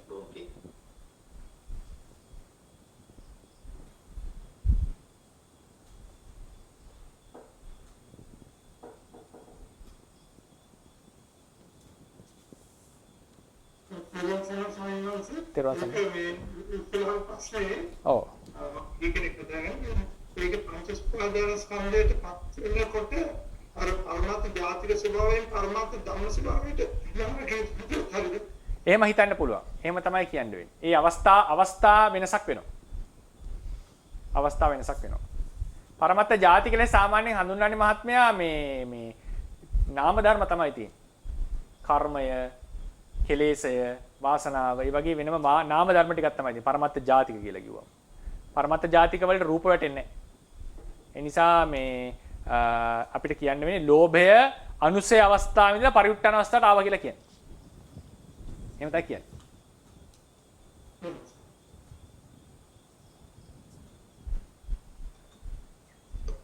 ඒවා සනගාස මාව ඇහෙනවද? දැන් ඇහෙනවා. එනවද? මගේ ප්‍රශ්න ගන්න සර මේ ප්‍රතිසන්දිය සම්බන්ධයෙන්. ඔව්. ඒකේදී අපි කියන තෘෂ්ණාව සහ ක්ලේශ නිසා ඊළඟ කර්ම පිළිපත් වෙලා ප්‍රතිසන්දිය ලබා දෙනවා කියලා. හරි. එතකොට එතෙන්දී මෙහෙම සැලකුවොත් කියන්නේ ඉදිරි ප්‍රතිසන්දිය ලබා දෙන හෝ නැති වෙන තීරණය වෙන්නේ කෙලස් මාර්ගයෙන්. නමුත් ඉදිරි ප්‍රතිසන්දිය මාර්ගය ලබා දෙන්නේ කොතනද කෙලෙසක තියෙන්නේ කර්මය මතින් කියලා අදහසක් දැක්වෙත් ඒක ධර්මනම් කියන්නේ කොහොමද ඒක පොදුවේ ගත්තම හරි. නමුත් ඕක ටිකක් ප්‍රශ්නේ වෙනස් කරන්න. දැන් උදාහරණයකට දැන් උදාහරණ ප්‍රශ්න මම රිපීට් කරන්නම්. මම තේරුම් ගත්තද හරිද කියලා බලන්න. ඔබතුමාගේ අදහස වෙන්නේ ප්‍රතිසන්දියක් වෙනවද නැද්ද කියන එක තීරණය වෙන්නේ කෙලෙස්ය මත, අප්‍රහීන තෘෂ්ණා මත. හැබැයි ප්‍රතිසන්දිය වෙන්නේ කොහිද කියන එක තීරණය වෙන්නේ කර්මය මත. එහෙමද කියන්නේ? කොහොමද කොහේද කියලා. හරි. ඒතර කොහොමද කොහේද කියන කරුණු යම් තාක් දුරට උත්තරේ ප්‍රශ්නේ හරි. නමුත් ඒක අපි වෙනසක් කරන්නට ඕනේ. කෙලෙස් වලින් උපදින තැනක් තීරණය වෙනවා මහත්මයා. උදාහරණයකට ඕක අපි ගන්නේ ඒක මම පෞද්ගලිකව නම් කරන්නේ phenomenon of craving and wish කියලා. ඒ කියන්නේ තෘෂ්ණාවේ සහ ඡන්දයේ තියෙන ධර්ම නියාමය. මේක අපි ඉදිරියේදී කතා කරනවා දීර්ඝව. ඒ ලස්සන ධර්ම නියාමයක්. මම නිකන් කෙටියෙන් කියන්නම් කට්ටියට ඉන්ට්‍රස්ට් වෙන්නත් එක්ක. ඒ කියන්නේ උදාහරණයක් ගන්න. තෘෂ්ණාව, කාම තෘෂ්ණාව, ඕ කවර තෘෂ්ණාවක් හෝ විස්කම්භණය නොකරනං සත්වයා ඉන්නේ. විස්කම්භණය නොකරනං සත්වයා ඉන්නේ. අනිවාර්යෙන් උපදින්නේ කාම ලෝකේ. හරිනේ? කාම තෘෂ්ණාව යටපත් කරලා විස්කම්භණය කළොත් පුද්ගලයා උපදින්නේ රූප ලෝකේ. රූපය කෙරෙහි තෘෂ්ණාව විස්කම්භණය කළොත්, කාම තෘෂ්ණාව විස්කම්භණය කරලා රූපය කෙරෙහි තෘෂ්ණාව විස්කම්භණය කළොත් පුද්ගලයා උපදින අරූප ලෝකේ. ඊට පස්සේ හිත පිළිබඳව කාම තෘෂ්ණාව යටපත් කරලා ධ්‍යාන උපදවලා හිත පිළිබඳ තෘෂ්ණාව යටපත් කළොත් උපදින්නේ අසඤ්ඤ සත්‍යේ. කාම තෘෂ්ණාව සම්පූර්ණයෙන් කාම රාගය සම්පූර්ණයෙන් නැසුවොත් කාම ලෝකේ ඉපදිය නොහැකි. සක්කාය දිට්ඨිය සම්පූර්ණයෙන් නැසුවොත් සතර අපාය උපදින්න නොහැකි. සියලු රාගය සම්පූර්ණයෙන් නැසුවොත් කොහෙවත් උපදින්නට නොහැකි. ඒ නිසා කෙලෙස් වලින් උපත්ම තීරණය වෙච්ච බව ඇත්ත. නමුත් කෙලෙස් තමයි උපදින තැනත් ප්‍රධාන වශයෙන් තීරණය කරන්නේ. හැබැයි ඒ උපදින තැන හැඩහුරුකම් ඊට පස්සේ කුල උපදින තැන උපදින දේවල් තීරණය වෙන ප්‍රධානම සාධකයම කියන්නේ මම. සාධකයක් කර්මය. ඊට පස්සේ මේකේ තියෙනවා රැන්ඩම්නස් තේරවාදීන්ගේ හැටියට. රැන්ඩම්නස් කියන්නේ ඒ කර්මය නිසා අනිවාර්යයෙන්ම අහවල් ගෙදරකම උපදිනවා කියලා නියත වෙනව නෙවෙයි. කර්මයේ තියෙන පොඩි නිකන් අර ශක්තිය නිකන් පොදු බව ලොකු බව. එතකොට ඕන තැනකට ඒ අදාළ ඕන තැනකට යත හැකියි. ඒ නිසා තමයි සාමාන්‍යයෙන් සංකාරූපත්ති සූත්‍රයේ ප්‍රකාශ කරන්නේ කවුරු හරි මේ පොදු ෆෝස් එක තැනකට ફોකස් කරොත් අහවල් තැන උපදින්වා. එතකොට ඒකේ ඉඩ වැඩි. ඒ නිසා ඊට පස්සේ තවත් ළඟට ආවම ඒ පුද්ගලයාගේ තියෙන රූප ස්වභාවට රූපයේ හැටියට සමහර හැකියාවන් වලට කර්මයේ ප්‍රබල ලෙස බලපානවා. හැබැයි මතක තියාගන්න ඒක රූප පාඩමේ අපි කරනවා. රූපයේ හැටියටත් කර්මයේ බලපානවා. මොකද්ද? රූපයේ හැටියට කර්මයේ බලපානවා. කාම තෘෂ්ණාව යටපත් කරොත් කවුරු හරි කාම තෘෂ්ණාව යටපත් නොකර ඉපදුනොත් එයාට මොනවා හරි විශේෂ අකුසල කර්ම වල බලපෑමක් නැතිව තිබුණොත් එහෙම කර්මේ දුර්වල වුණ නැත්නම් කාම තෘෂ්ණාව යටපත් කරලා නැති කෙනාට සියලු අංග උපාංග සහිතව සියලු රූපය පහළ වෙනවා භාව රූප දෙකම නැතුව. කාම තෘෂ්ණාව යටපත් කරපු කෙනාට කොහොමද? ගාහන ප්‍රසාදය, ජීවහා ප්‍රසාදය, කාය ප්‍රසාදය, භාව රූපය. භාව රූපය කියලා කියන්නේ ලිංගික ආසාව නැති නිසා. භාව රූපේ ප්‍රධානම එක ලිංගික ආසාව. මේවා යටපත් කරොත් ධානයක් උපදවලා මේ රූප හතර නෑ රූප ලෝකේ. සම්පූර්ණයෙන් රූපයේ කෙරෙහි ආසාව නැති කරොත් අරූපී ආත්ම භාවය. ඒ නිසා රූපයේ හැඩහුරුකම් කියලා මම අදහස් කරන්නේ රූපයේ අඩු වැඩිකම් වල රූපවල අඩු වැඩිකම් වලට තෘෂ්ණා බලපාන. අර කර්මයේ ලකුවට බලපාන්නේ රූපේ ලස්සන කැත. ඒ වගේ දේවල්. හැබැයි ඒකත් කර්මයේ විතරක්ම නෙවෙයි දෙමාපියන්ගෙන් ආපු එකක් තියෙනවා. ඒකට කියනවා යෝනි න්යාමය කියලා. ඒ වගේ මේක තව හේතු සාධකයක සංකීර්ණ වෙනවා. ඒ නිසා කියන්නට ඕනේ මම ඔබතුමාගේ ප්‍රශ්නෙට දැන් කෙටියෙන් උත්තරයක් දුන්නොත් උපදින තැනත් තීරණය වෙන්නේ ප්‍රධාන වශයෙන් ක්ලේශය මත. උපදින බව උපදින තැන සියල්ලම ප්‍රධාන වශයෙන් තීරණය වෙන්නේ කෙලෙස් මත. කවදාවත් කාම තෘෂ්ණාව යටපත් කරන්නේ නැතුව රූප ලෝකෙට යන්න බෑ. මේ නිසා කෙලෙස් වල ප්‍රමාණය ඊටාම වැදගත්. හැබැයි කර්මයක් අර කිව්වා වගේ ප්‍රතිසන්දියේ උපදින්නේ කර්මයෙන්. ප්‍රතිසන්දිය ගෙන දුන්නේ කර්මයෙන්. ඒ කර්මය කියලා කියන්නේ ඇත්තටම තෘෂ්ණාවට තමන්ගේ අවශ්‍යතාවය ඉටු කර ගැනීමට තියෙන ඉන්ස්ට්‍රුමන්ට් එකක් වගේ. මේ දර්ශනයක් ලෙස ගත්තොත්. උපදින්නේ කර්මයෙන්. කර්මයෙන් ලොකු බලපෑමක් කරනවා අර කියපු හැඩහුරුකම් ආදියට සහ උපදින තැන් ආදී ලොකු ඒ කියන්නේ ඒ භවයේ කොහෙද උපදින ආදී දේවල් වලට ඒ ජීවිතයේ තියෙන දීර්ඝායුෂ්ක භාවයේ ආදියට ලොකු බලපෑමක් කරනවා. දීර්ඝායුෂ භාවයද ලස්සනට නේද? නිරෝගීකමට ලොකු බලපෑමක් කරනවා. එක පමණක් නෙවෙයි ලොකු බලපෑමක් කරනවා. පැහැදිලි වෙන්නේ නැති නේද?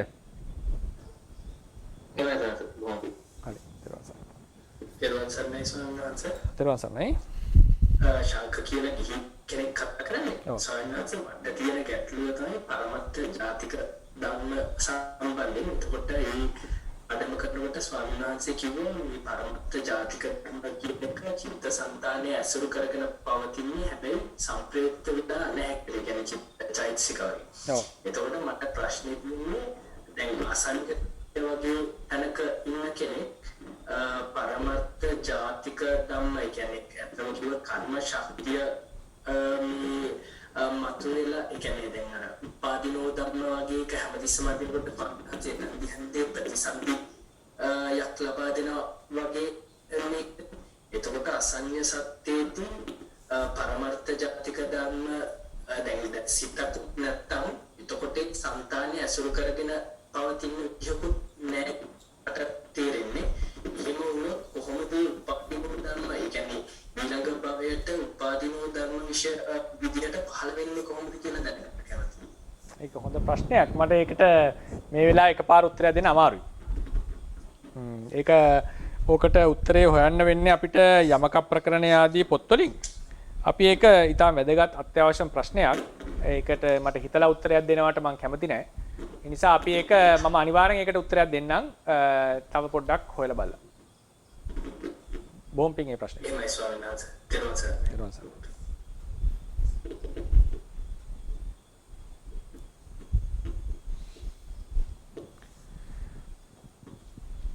එහෙනම් අපි 9:40යි අපි අද දවසේ පාඩම අවසන් කරනවා. ඉතින් විශේෂයෙන් මතක් කරන්නට ඕන කරුණක් තියෙනවා මේ Zoom account එක මේක මේ ගෙවලා ගන්න account එකක්. ඒකේ මේ දායකත්වයේ දරන්නේ ඉන්දුනීසියාවේ ඉන්න පවුලක්. ඒ දායකා පිරිසක්. අපිට දැනගන්න ලැබුණා මේ දායකත්වයේ දරන්නේ දායකාවට සහ එයාගේ මවට COVID-19 වැළඳිලා මම්ම ටිකක් අසාධ්‍ය තත්ත්වයටපත් වෙන්නේ. ඒ නිසා අපි මොකද එතුමියගේ අනුග්‍රහයෙන් තමයි අපිට මේ 100කට 500 දෙනෙක්ට සහභාගී වෙන්න පුළුවන් Zoom account එකක් තියෙන්නේ. ඒකට තමයි මේකට අනුග්‍රහය දක්වන්නේ. ඉතින් අපි විශේෂයෙන් අපේ රැස් කරපු කුසල සම්භාරය උන්ටත් අපි අනුමෝදන් කරන විශේෂයෙන්ම ඉක්මන් සුවය ලැබෙන්නට කියලා ඉන්ද්‍රී කියන මේ මෑණියන්ට සහ එතුමියගේ මෑණියන්ට. ඉතින් ඒකත් අපි විශේෂයෙන් සිහිපත් කරනවා හැමදෙනාගේම මෛත්‍රිය යොමු වේවා ඒ සඳහා කියලා. දැන් අපි රැස් කරගන්න යෙදුනා වූ කුසල සම්භාරය තව තවත් ධර්මඥාන භාවනා ඥාන දියුණු කරගෙන නිවනින් සැනසෙන්නටම හේතුපනිශ්‍රේ වේවා. තව තවත් බුද්ධ ශාසනයේ චිරස්ථිතිය පිණිසම මේ කුසලයේ උපනිශ්‍රේ වේවා කියලා අපි ප්‍රාර්ථනා කරමු. චිරන් බුද්ධ ශාසනං චිරන් තිට්ඨතු බුද්ධ ශාසනං චිරන් තිට්ඨතු බුද්ධ ශාසනං චිරන් තිට්ඨතු සාධු සාධු සාධු